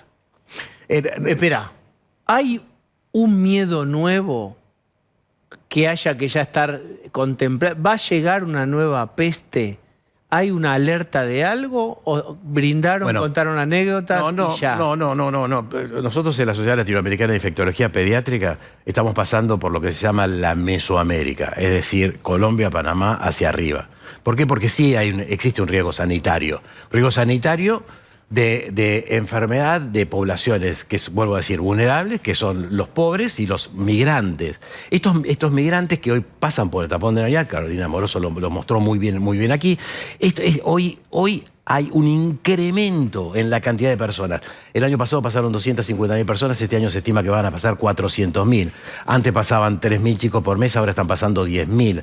Aumentaron, no hay camino para pasar. O sea, es una gran complicación. Entonces fuimos a ver al ministro de Salud y al presidente de Panamá contando y viendo que no es solo un problema de migrante, de la vulnerabilidad del migrante, sino que también de la probabilidad de tener crisis sanitaria. Pasamos también por otros países y terminamos en la Organización de Estados Americanos con el secretario de Estados Americanos contándole este riesgo y el derecho que tiene a salud todas las personas en Latinoamérica. Fuimos con Alami y lo que llegamos a mostrarles es que existe un riesgo y que existe una manera para bajar el riesgo. Bien. Y la manera para bajar el riesgo son 5 medidas y esas 5 medidas son absolutamente claras para hacerlas. Bueno, dentro de Robert, las cuales está la vacunación, país Argentina, que era un país de estrellato por las vacunas. Pedimos, por favor, que los ministerios de salud de las jurisdicciones salgan, hagan políticas y vayan a vacunar a las personas que están vulnerables, y en este caso son las madres y los niños pobres en la Argentina. Roberto, muchas gracias. No, por favor. Es el momento de decir aló. Nadie puede y nadie debe vivir sin cambio. Está muy bien. Feliz día, Está viendo la compañero. serie. Compañero. Sí, estoy Ahí está. musical porque aproveché el feriado para mirarme toda la serie de Fito Páez. Ah, sí, no sabía que le Sí, gustaba me Fito hizo Páez. lagrimear, ¿Tiene sentimientos? Sí, además no hay nada más lindo que quedarse encerrado un feriado todo tapadito, persiana baja. Eso, al final era un Clavarse 10 peluchito. Era un episodios. tierno. Al final era un peluchito, Moyano, Sí, mirá. sí. Eso sin nada de pedir delivery, como dice la compañera Narda. Si tienen hambre, se visten y van caminando hasta la casa de empanada, compañero. ¿Por qué? Ya los quieren a los repartidores, los quieren rolar, ¿no? Afiliar, sí. Sí. Bueno. Vos sabés, Diego, que tanto me copé con Fito que ahora quiero filmar la serie de mi vida. Sería interesante. La biopic de Hugo. ¿Cómo se podría llamar? No sé cómo se podría llamar, cómo podría Le ser. pedí a Santi Maratea que haga una colecta para financiarla, en principio. Maratea Lo tengo está- todo en la cabeza. Está juntando Sí, sí, la sí. que dejó, el muerto que dejó usted, Moyano. En No, Independiente. que eso lo venía a arreglar Doman, ¿no? Bueno, lo Bueno, lamento. pero la deuda la originó usted. Bueno, pero Se ahora olvidó. está Santi Maratea para resolverlo. Ya listo. está. ¿No viste cómo es este país? Que pasamos de una cosa a la otra. No hay acá castigo. Nunca. Bueno. ¿Quién habló? Pero que lo ¿qué- diga usted. ¿Qué está de vuelta? ¿Lo estoy diciendo bien o no lo estoy diciendo bien? Está bien. Acá, Es fíjate un vos, ejemplo. lo de Independiente, en vez de decir, no, estos señores tienen que pagar, ¿qué hicieron? Ay, vamos a hacer una coleta, el corazón del club, porque el hincha cabeza de termo piensa primero en el club antes que en la justicia. Es así. El argentino piensa primero en la camiseta antes que revisar el pasado. Por eso, Esas son ¿no? cosas Bueno, de- por eso. No, En los clubes de bueno, fútbol por eso. son una Eso era toma, muy de son una toma de rehenes 1985, ya emocional. está. Los tienen a los Bueno, socios ya de está. rehenes. La Porque gente- mi abuelo, la gente- porque mi tío, No. porque mi viejo, porque La cuando íbamos gente juntos a la admira cancha, al que claro. chorea y se va impune. Así que no. No. No es así. Es así. Bueno, si no, tendríamos que estar con problemas y no, y estamos caminando presos. libremente. Con Sheinman. problemas. Y sí, si no, tendríamos que estar con problemas, Bueno, pensando a ver cómo. Y sin embargo, estamos acá saliendo y hablando libremente. Así que, Bueno, bueno, está bien. Anyway. Y está usted ahí. Y en el house ahí Justamente- del Country Abril, Claro. usted va. ¿Cómo es? Por eso te decía que quiero hacer una serie. A ver. El guión lo está trabajando Héctor Recalde y Julio Piomato, que son mis Connie Duprat. Va a tener de todo: sexo, violencia, dinero. sexo. El salvaje ya me pidió que su papel lo interprete Peter Lanzani. Claro, claro, claro. ¿Y a Facundo bueno, quién lo hace? Sí. Facundo, estamos Joaquín Furriel. Claro. Ah, claro. Es verdad, todo Tratativa. mejora. ¿Y usted? ¿Y usted? ¿Y usted? Claro, porque Alberto Fernández dijo, a mí que me haga De Niro. ¿Y a usted? No, a mí, Darín. Era vos. No me importa que tenga ojos celestes. Y bueno, pero está bien. Va a estar toda la película con Ray-Ban negro. Claro, con camperón negro Sí. así, con los pulgares adentro de la solapa, ¿no? Otra serie que ando con ganas de ver es Planners, que no es sobre Grabois, no, es sobre una organización de eventos. Me contaron que el gobierno de la ciudad anda nervioso por el estreno. ¡Aguanten la afición, carajo! Ah, está muy- Como gritaba Ahora está con el- Mariquita Valenzuela. Bien, pero escúcheme una cosa. Mañana, acto de la Sí. CGT, Ahí está. y ustedes van a tener que decir si cuestionan o no esta política económica de 120 anual de Más o inflación, menos, más o 40... menos. Más o menos. Macho menos. ¿Qué van a hacer mañana? Miren si viene la derecha y pone 43% de trabajo informal, 120 de inflación, 45% de pobreza en la provincia de Buenos Aires, 50% de pobreza infantil. Miren si viene la derecha y Bueno, hace todo eso. ¿Qué sé? Mira, yo creo que Sergio, yo sé que nunca funcionaron, pero al menos hace algo, el tema de los controles de precios. Ah, Pero otra no queda, no sé. Ayer lo veía a Reme, por ejemplo. Sí. Vos lo ves a Sergio diciendo, mira, el dólar tiene que valer tanto, voy a hacer este esfuerzo patriótico para que le quede todo ordenado al próximo gobierno. ¿Vos lo ves? bueno, yo le pregunto a usted si usted lo ve. Usted es el que tiene que yo me ver o no tomé ver. 4 añitos sabáticos, a lo 4 Nico añitos. Repeto. Ya o tuvieron Susana 3 Jiménez. años y medio, no hicieron nada. Ojalá que no haya que hacer más nada. Bueno, que pero digo- estuve recargando las pilas y ahora estoy listo para volver a las pistas el año que viene, compañero. ¿Y cuándo laburó, Hugo, usted que se está tomando un año sabático? No, Usted- no, usted con este gobierno hibernamos. comió mucho asado en Olivos y tuvo la vid hibernamos, rápida. hibernamos. Comió asadito en Olivos Hibernamos y tuvo la nos vid empezamos a despabilar cuando hay elección y cuando sumen los gorilas nos ponemos en pie de guerra, compañero. Ahí está muy bien. Bueno, Hugo. Así funcionó siempre, así Bueno, que... algo rico Vamos a tener un finalmente que 2023 tranquilo y un 2024... Bien, no sé. cuénteme finalmente para despedir una imagen de Hugo en el house del Country Abril ahí en Zona Sur. Llega ahí Hugo y qué le sirven, cuál es su plato y qué le dicen los vecinos que están comiendo en las mesas cercanas. Me traen la bandeja temblando. Se ríe. Me traen la bandeja temblando del sushi. ¿Del qué? Sushi. Del sushi. ¿Y qué usted se hace rolar una tonina? ¿Qué es lo que hace hacer ahí usted? No, el sushi de sábalo, que a mí me encanta. De sábalo. ¿Qué se hace el Nakam Pop sushi de sábalo? Buah, está muy bien. Me lo traen cagando, los mozos temblando. Porque tienen miedo que los afile a la fuerza, ¿viste? Sí, Bueno, por eso. No Le los pone tiene patines también como y los los- tendría yo. los Esos tendría son yo. gastronómicos de Barrio Nuevo. Bueno, Hugo. Que anden en patines como andaba el mozo Tandarica. Claro, Ahí el mozo está. de Tato Mira también. qué recuerdo traje. Bueno, Hugo, Bueno, gracias. Mañana va a ser un acto fortachón. Estamos esperando las duras palabras de mañana. Gracias. mañana, ¿a qué hora es más o menos? Enterado. No tengo idea. No me Más o invitaron, menos se no va sé. armando a qué hora, A las Pablo. 3, a las 3 de la tarde. Mire cómo 3 le de digo. la tarde. Desde las 3. No, Usted cáigase cuando quiera. La hora de la siesta, ella no. no, bien. mejor. No, medio. Que vaya mi muchacho, no voy a ir. Gracias, Hugo. Chao, me voy a poner. Bien.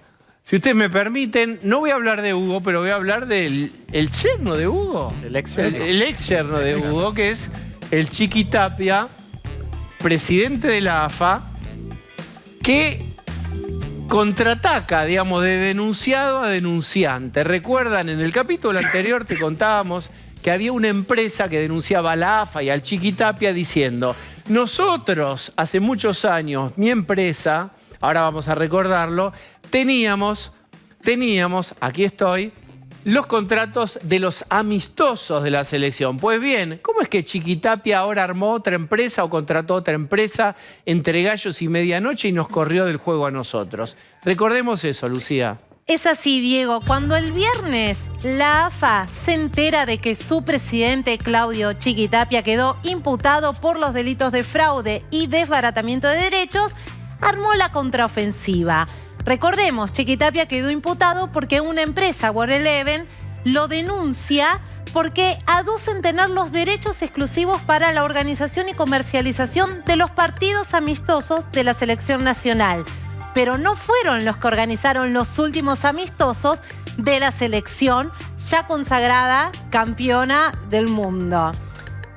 Chiquitapia, con la AFA, fue a Comodoro Pi y presentó su propia denuncia. Ahora contra Guillermo Tofoni. Acá lo tenés. El 28 de abril, sorteado quedó en el juzgado de la jueza Servini. La AFA es la denunciante ahora contra el dueño de la empresa que sostiene tener los derechos exclusivos para organizar estos amistosos. Y este es el delito. ¿Qué le están atribuyendo al empresario? Sí, ¿qué es esa ley? ¿Vos nos denunciaste por fraude? Bueno, nosotros te vamos a denunciar porque estás utilizando la marca AFA sin nuestra autorización. Estás comercializando y no estás rindiendo cuentas. Esta es la ley de derechos de marcas. ¿En qué se basa la AFA para decir esto? En algo que se llama las academias. Se abrió una, si tenemos la imagen, en Emiratos Árabes Unidos. Son academias de la AFA, son una suerte de escuelas con distintas finalidades, sobre todo sociales, escuelas de fútbol. Pero quien participó en la inauguración fue el mismísimo Chiquitapia, que ahora dicen desconocer la situación y le dicen al empresario, estás utilizando una marca que no corresponde. Mira puntualmente qué dice la denuncia que ya está radicada en Comodoro Pi. Tofoni no rindió cuenta sobre los centros que llevan la marca de la AFA. En una clara muestra de su mala fe contractual, no cumplió con el proceso de aprobación previa de la AFA. Así la situación, ahora en Comodoro Pi tenés dos denuncias que involucran a las mismas personas con acusaciones cruzadas, todas en durísimos términos, y que tienen en el medio nada más ni nada menos que a la selección nacional. Utilizar la marca, la imagen de la selección. Esto es lo que le reclama la AFA a Tofoni sin nuestra autorización. Y Tofoni le dice, vos organizaste los últimos partidos sin mi autorización cuando, según su argumento, los tendría que haber organizado yo. En el medio seguramente mucho dinero en juego. Y ahora la justicia va a tener que aclarar toda esta situación. Lucía, muchísimas gracias. Me acompañan. Voy a cambiar claramente de tema y voy a pasar a algo, como decimos nosotros, una parada de descompresión. Vamos a hablar de una ciencia, una disciplina, una actividad de la enología. Está con nosotros Sebastián Zucardi. Tercera generación de Zucardi, ¿verdad? Fueron tus abuelos quienes largaron con la bodega. ¿Estoy en lo correcto? Sí, sí, así fue. Mi abuelo en el año 63, mi abuelo era tucumano, no tenía que ver con la enología, pero se viene a vivir a Mendoza, empieza una empresa constructora y Mendoza es un desierto. La única forma de cultivar es con riego. Y desarrolla un sistema de riego súper eficiente para la época y se compra una tierra con la idea de mostrar su sistema de riego a otros productores. Y por suerte para mí se enamora, se da cuenta que la agricultura era su pasión y a partir de ahí luego mi papá es el que continúa y ahora estamos la tercera generación. Pero tu abuelo en realidad estaba buscando un método de riego. Bueno, el agua... ¿O estaba buscando vino? No. Mi abuelo tenía una empresa constructora y tenía una obsesión con el desierto. Piensen que Mendoza está cultivado solo el 3% de la superficie. Y eso es porque el agua es solo suficiente para el 3%. Pero a partir de eso, cuando empezó a cultivar la viña, se fue apasionando. El vino tiene eso que entras y te engancha. O sea, fue Cristo, hizo del agua, hizo vino. No, bueno, pues... Bueno, vos sos ingeniero agrónomo, digamos, winemaker de Zucardi, director, digamos, tenés muchas responsabilidades dentro de la bodega. entiendo que el vino, digamos, si Argentina, como en el Mundial veníamos hablando del Chiquitapia, de fútbol, de la selección, ¿en qué puesto de la categoría mundial del vino está Argentina? Bueno, a ver, lo que hay que entender es que Argentina es un país que tiene una tradición muy larga haciendo vino, porque el vino llega con la inmigración, especialmente italiana y española. Si bien hay una entrada del vino anterior que tiene que ver con los jesuitas y con la conquista, realmente el vino se desarrolla en nuestra región con la inmigración italiana y española, que trae la tradición de cultivar la viña, pero también de tomar el vino. Entonces se produce un crecimiento de la producción y del consumo de vino en Argentina muy grande, y durante muchos años el vino se tomaba solo, todo el vino que producíamos se vendía en Argentina, hasta que en los 90 Argentina empieza a exportar. Hoy, para tener una idea, se exporta cerca del 30% de lo que produce Argentina, y Argentina es el quinto exportador de vino a nivel mundial. Bien, te digo la clásica. Pibe, ¿qué necesitas para que los vinos de Argentina sean primeros en las góndolas del mundo? Bueno, Argentina viene creciendo, y esto es un trabajo que es muy importante pensar en el largo plazo, porque lo que vale en nuestra actividad muchas veces es el nombre de la región. Cuando uno elige un vino, elige muchas veces primero por el nombre de la región y luego a partir de eso puede ir a buscar una marca. Y el vino es diversidad por definición, lo cual lo hace una actividad súper especial. Lo que se necesita para lograr eso, bueno, es primero producir vinos de calidad, que Argentina hoy lo está haciendo y ha desarrollado y ha crecido mucho. Segundo, un trabajo conjunto. Ninguno individualmente como productor puede poner el país en el mercado, sino que tenemos que trabajar en conjunto, y después lo que uno necesita son situaciones o políticas de largo plazo para poder llevar una coherencia comercial al mercado. Ahora, el Malbec es un sinónimo de la Argentina, un buen Malbec. El Malbec argentino, ¿cómo disputa con el de otros países? Porque el Malbec nosotros lo festejamos, nos parece, estamos orgullosos de lo que se hace en Mendoza, en otro lugar del país. ¿En qué lugar está el Malbec Argentina? ¿Cómo disputa eso? Bueno, lo que tenés que... A ver, la variedad es el vehículo de expresión del lugar. No todos los países del mundo producen Malbec. No, claro. Y el Malbec llega a Argentina por esta inmigración que hablábamos, italiana, española, que trae un montón de variedades. Y encuentra su lugar en Argentina y en Mendoza, claro, donde nosotros vivimos. Y ahí se produce un gran desarrollo del Malbec. ¿Por qué? Porque los viticultores, caminando el viñedo, probando la uva y haciendo vino, veían que la variedad se adaptaba muy bien. Cuando Argentina en los 90 sale a exportar y sale a hablar de Malbec, no se producía mucho Malbec en el mundo, porque la variedad había sido importante en Bordeaux, pero luego se había extinguido y había quedado en un pequeño lugar que se llama Cahors, donde no se hablaba de Malbec, se hablaba de la región. Entonces se produce rápidamente un sinónimo entre Argentina Malbec o Malbec Argentina. Entonces, como productor, sí, somos la referencia de Malbec en el mundo y y el Malbec es nuestra bandera.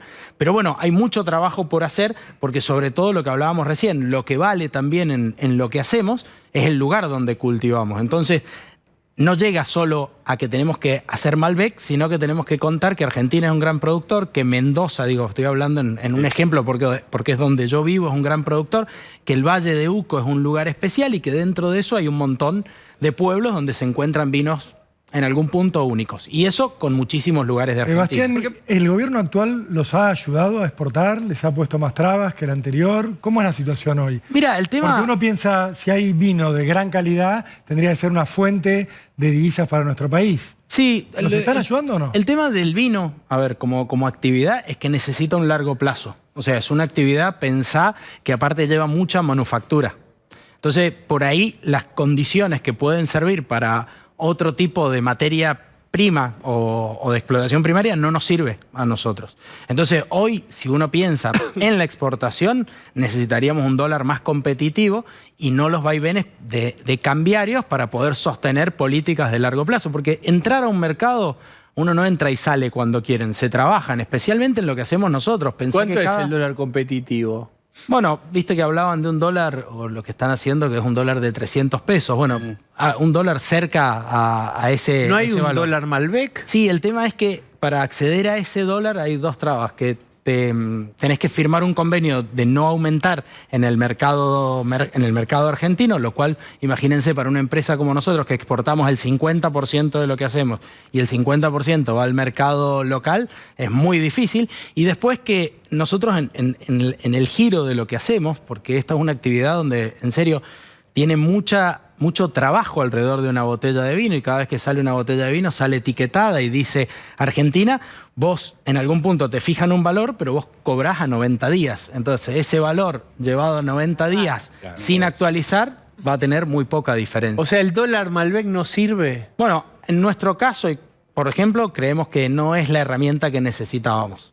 Bien, y está bien. ¿Y qué más cuánto debería valer? Porque acá cada sector empieza a tironear de $1, digamos, diría el que no está de acuerdo. Yo no soy un especialista en cuánto debería valer. Sí, lo que te puedo contar es que creo que Argentina tiene una oportunidad muy grande con el vino. Si bien cuando uno mira la cantidad de millones exportados en facturación, no tiene nada posibilidad de compararse con actividades de agricultura extensiva, pero lo que tiene el vino es que desarrolla un montón de actividades alrededor. Desde el turismo, pero también otras actividades que tienen que ver con la botella, la etiqueta, la caja, todo lo que sucede para que podamos llevar una botella. Pero tenés insumos importados. En una botella que todos imaginemos una botella, ¿qué hay importado ahí? Hay algunos insumos importados, pero como por ejemplo el corcho, que no lo podés producir en Argentina, pero la mayoría de los insumos son de producción local. Pueden venir de España, pueden venir de Portugal mayoritariamente, pero la mayoría de los insumos son nacionales.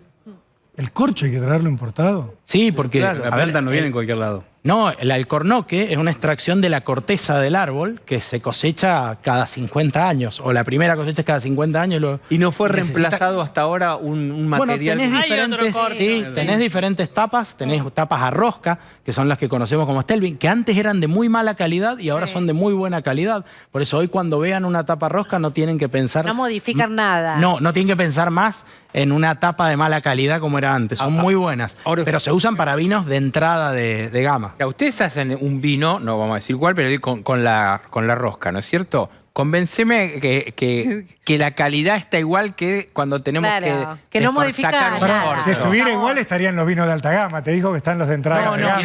Pero mira, a ver, para hablar de vino, cuando uno habla del vino es mucho más importante el origen, cómo cultivamos y cómo lo hacemos. Y después... El cierre es una solución que se tiene que adaptar también al estilo de vino que haces. Si vos haces un vino que no va a ser para guarda, sino para consumo en los próximos 3, 5 años, por ejemplo, la tapa rosca es muy buena porque tiene menos intercambio de oxígeno. Ahora, cuando uno va a pensar en un vino que voy a guardar más tiempo, el tapón, el corcho, permite una microoxigenación en el tiempo. Entonces, depende... El objetivo del vino que hago es también el cierre que uso. Pero no se olviden nunca que la calidad... Y es difícil hablar exactamente de calidad en el vino porque el vino es una bebida diversa. El mismo productor en 3 lugares diferentes, 3 vinos diferentes, 3 productores diferentes en el mismo lugar, 3 vinos diferentes. Entonces cuando hablamos de vino hablamos de identidad y hablamos de lugar, está atado primero al origen y luego a una buena agricultura y una buena enología. ¿Podés explicar un poco eso de por qué en lugares tan cercanos los vinos son distintos? Bueno, porque cambian las condiciones climáticas y de suelos. Pero incluso muy cerca. Y por ejemplo, mira, nosotros en el Valle de Uco, donde cultivamos, que nosotros cultivamos en un pedemonte cercano a la montaña, las condiciones cambian en muy corta distancia. Primero por altura. A medida que subimos nos vamos moviendo a zonas más frías. Y eso hace que la vid madura de una forma diferente. Y luego por la formación de suelos, los suelos pueden variar tanto en kilómetros, no en tantos kilómetros, 5 o 10 kilómetros, como en metros. Entonces nuestro trabajo y lo que está pasando en Argentina es que hemos elevado muchísimo nuestro conocimiento de nuestros lugares. Y hoy estamos trabajando mucho en conjunto para contar nuestros lugares. ¿Dónde estudian? Bueno, vos tenés para hacer vino, en realidad no necesitas estudiar. Por eso cuando se habla de winemaker se habla de hacedor de vino, no se habla de un título. No es sommelier, vos no es que sos sommelier, vos sos winemaker. No, claro, es que hay 2 carreras, agronomía y enología. La agronomía se ocupa un poco de la parte agrícola y la enología de la parte de la bodega. Pero hoy están rotas esas barreras y cuando hablamos de winemaker, por ejemplo yo que soy ingeniero agrónomo, empecé trabajando en el viñedo, pero hoy me ocupo dentro del equipo de la familia del viñedo y de la bodega. Y el sommelier es quien se ocupa de comunicar el vino. lo comunica, o sea, cuando nosotros hacemos vino, un vino llega a un restaurante y, por ejemplo, es el sommelier quien cuenta Perdón, de dónde ¿quién viene ese es vino. el que lo inventa? ¿Quién lo hace? Sí, ¿vos lo hacés? Sí, o- por ejemplo, yo soy ingeniero agrónomo, yo y mi equipo hacemos vino. ¿Y cómo lo haces? Claro. Bueno, el vino primero se elige un lugar, que es lo que hablábamos recién. El lugar es el centro de todo lo que hacemos. Luego en ese lugar se planta una vid. Una vid va a demorar 3 años, 4 años en empezar a producir. Y la vid tiene un ciclo que tiene una cosecha al año.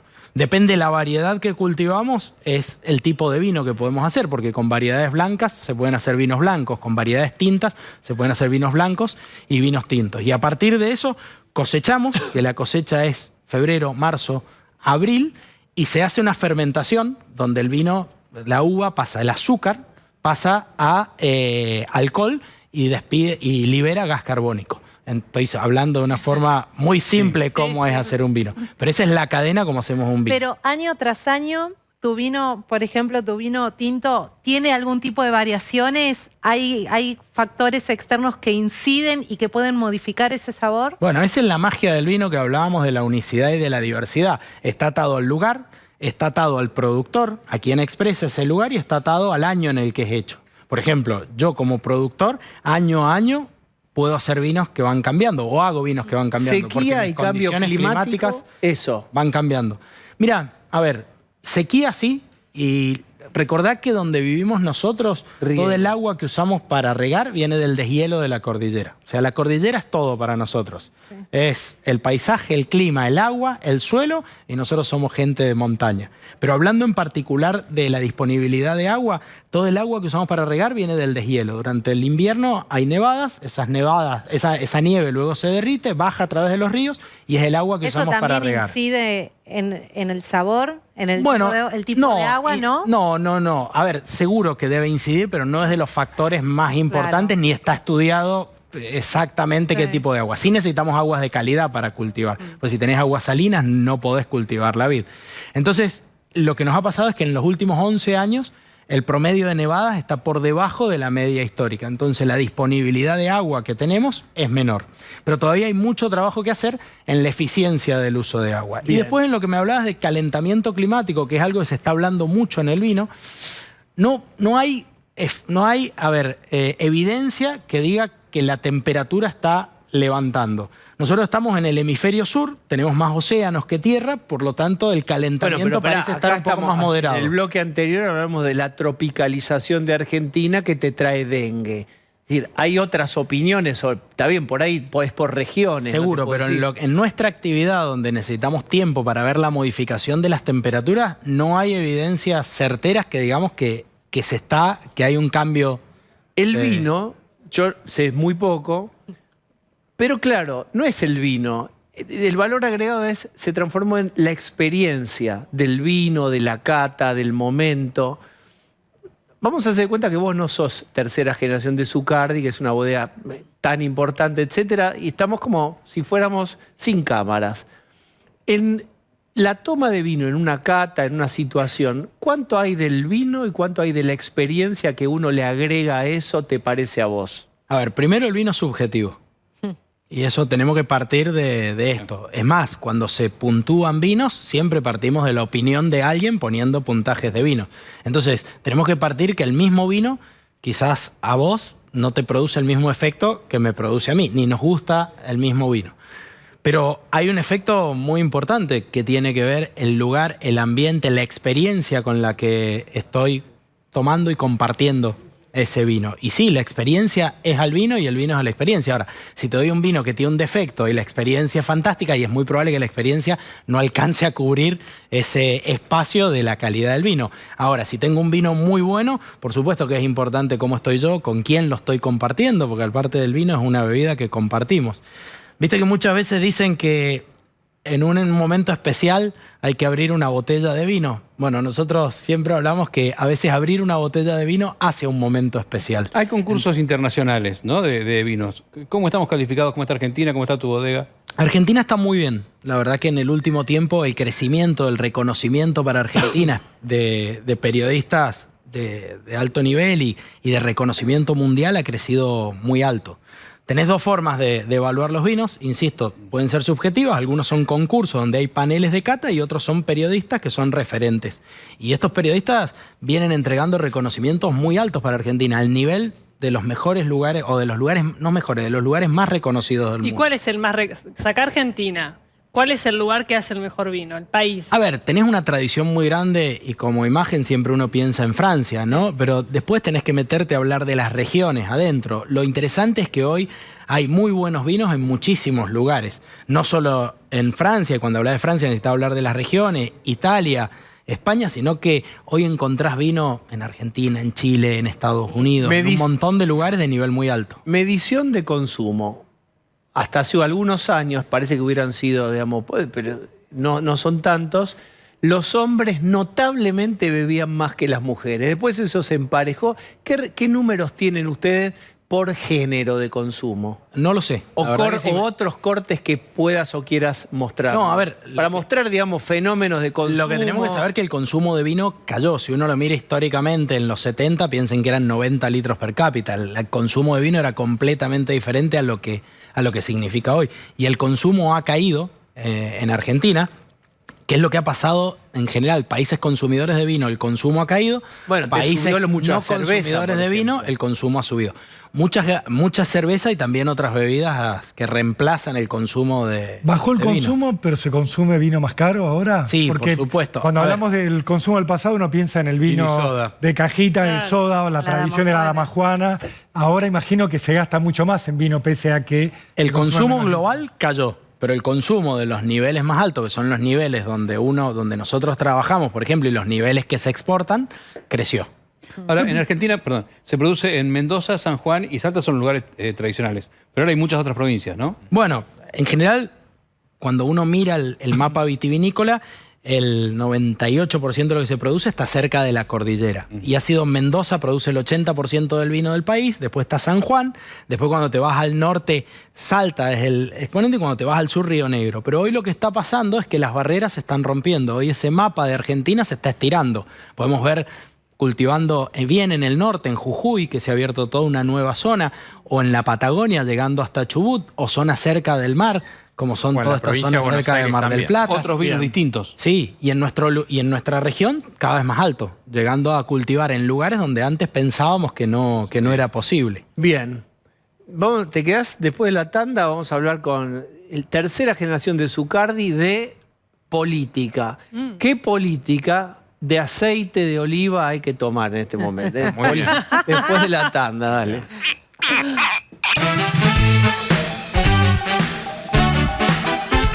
Bueno, muy bien. Estamos con Sebastián Zucardi.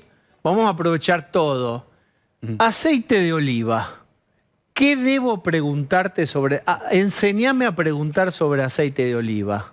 Bueno, a ver, durante muchos años no se le daba mucha importancia a la calidad del aceite de oliva. Consumíamos aceite de oliva y Argentina es un país que no consume tanta cantidad de aceite de oliva. El especialista de aceite de oliva en la familia es mi hermano, Miguel, porque en la tercera generación cada uno en algún punto refundó la empresa familiar, yo en la parte de vinos, mi hermano Miguel en la parte de aceite y Julia, mi hermana, en la parte de turismo. Santa Julia. Exacto. Pero lo que hizo Miguel fue en algún punto revolucionario desde el punto de calidad, desde entender que a una aceituna hay que tratarla para hacer como un jugo de aceituna. Entonces, que la aceituna debe ser cosechada e inmediatamente procesada y que el aceite debe ser expuesto, por ejemplo, al oxígeno lo menos posible. Pero digamos, ¿qué tenemos que hay que paladear ahí? ¿Qué hay que buscar? ¿Cuáles son las notas del aceite? Eso es muy interesante. Antes, cuando pensábamos en un aceite de calidad, pensábamos en un aceite muy fuerte, que es lo que se sentía como rancio. Hoy cuando buscamos un aceite de calidad, buscamos un aceite mucho más fresco, donde aparezcan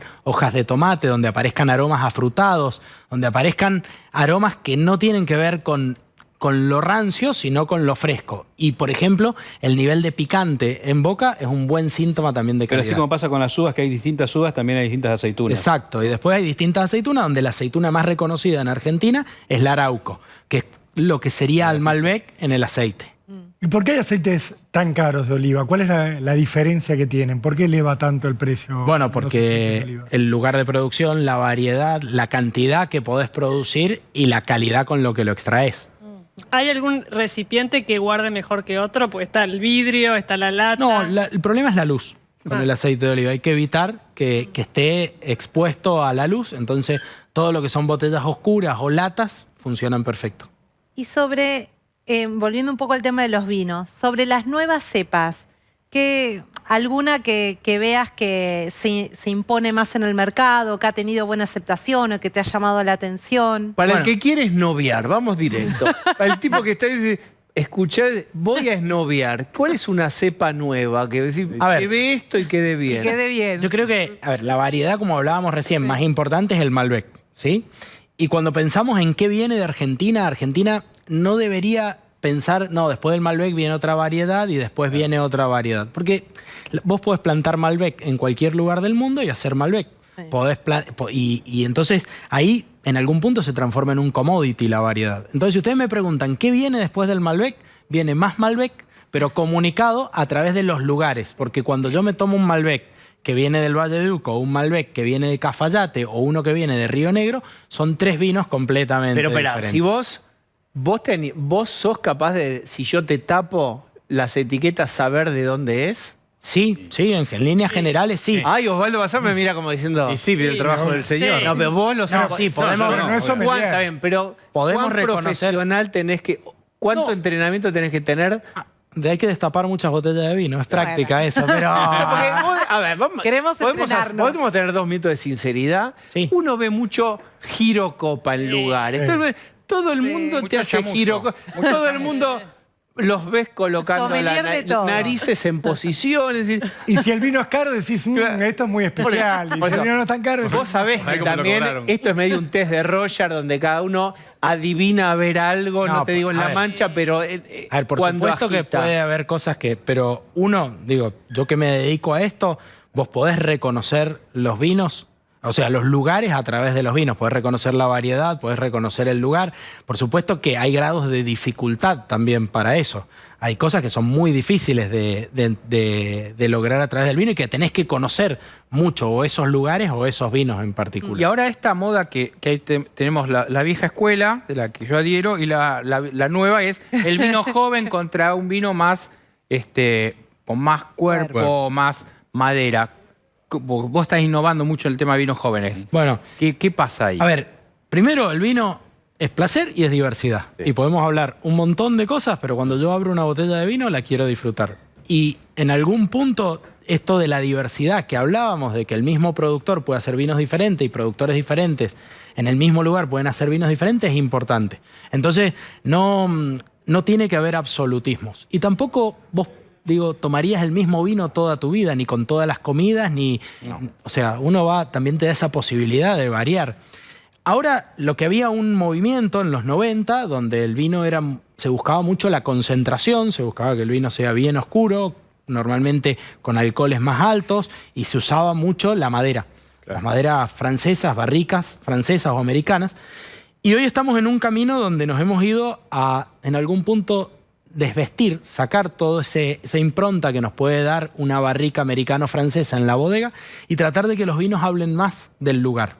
Entonces ha habido un movimiento donde hemos reducido la madurez, entonces los alcoholes se han moderado, se cosecha antes, también hay más frescura, la fruta es menos sobremadura, llamémosle, y se evita el abuso de madera. En nuestro caso estamos usando y trabajando mucho con concreto. O sea, fermentamos en piletas de concreto. Lo hemos visto eso. Eso en algún punto parece novedoso, pero las bodegas viejas de Mendoza eran de concreto. Se trabajaba en concreto y en tonel. ¿Cuál es se percibe mucho la diferencia en el gusto? Lo que buscamos en el concreto es que el material donde fermentamos no aporte ningún aroma ni ningún sabor. Que el material donde fermentamos permita que el lugar de donde viene la uva se exprese a través del vino. Porque si yo hago uvas de 3 lugares diferentes, las paso por madera y cuando las voy a oler, siento el olor, el aroma a la vainilla, al chocolate, al café, estoy hablando más de la bodega y estoy haciendo que lugares se parezcan. Hoy la tendencia va a que tenemos que hacer vinos que sean transparentes al origen. ¿Cómo está ayudando el vino al turismo en Mendoza? Y bueno, el turismo en Mendoza está ligado al vino. directamente. Y hoy es impresionante la cantidad de turismo que tenemos que viene a hacer una experiencia. La ruta del vino, Mendoza. la ruta del Sí, vino. donde vienen y pasan 2, 3, 4 días viviendo experiencias que están ligadas al vino y a la ¿De dónde gastronomía. viene el turismo? Bueno, la mayoría, o sea, tenemos mucho turismo de Argentina, pero después hay mucho turismo de Brasil, mayoritariamente, y después, por ejemplo, de Perú, que tenemos ahora un vuelo directo que nos conecta Mendoza-Lima, y después tenés turismo de todo el mundo. Pero sin dudas el turismo brasilero ha crecido mucho. Brasil, el vino es tan caro en Brasil que vienen a buscar el vino también al origen. Estamos baratos también Vos para eso. tuviste, nosotros. tuviste problemas vocacionales, vos querías hacer otra cosa y tuviste una imposición familiar o el algo. psicólogo. A ver, hay algo que es muy importante. Las empresas familiares pueden ser el cielo o el infierno. Por eso te digo. Entonces, y mucho depende del mandato familiar y de tu vocación y de la libertad Por que eso vamos tuviste. a ver tu blend. Pero en mi caso, ¿Cuánto de no, en mi ca- mandato? yo siento que elegí. Yo siento que si estoy sentado hoy acá hablando con ustedes porque yo lo elegí. La verdad que tuve la suerte de apasionarme con lo que mi familia hacía y eso te da un montón de posibilidades, digo, de poder hacerlo de una cierta manera. Pero bueno, yo elegí. Yo la verdad que y tuve desde mis padres la posibilidad de dos cosas, de cambiar mucho de la forma en la que se hacía, de irnos a cultivar al Valle de Uco, que para mí es mi lugar para cultivar. Bien. Esto que hablábamos de la madera, de irnos al concreto. Y después, mucha libertad a la hora Bien. de trabajar. Sebastián, gracias por haber venido. Un placer. Ahora cerramos y viene Franco Mercuriali, TN de Noche. Hasta mañana.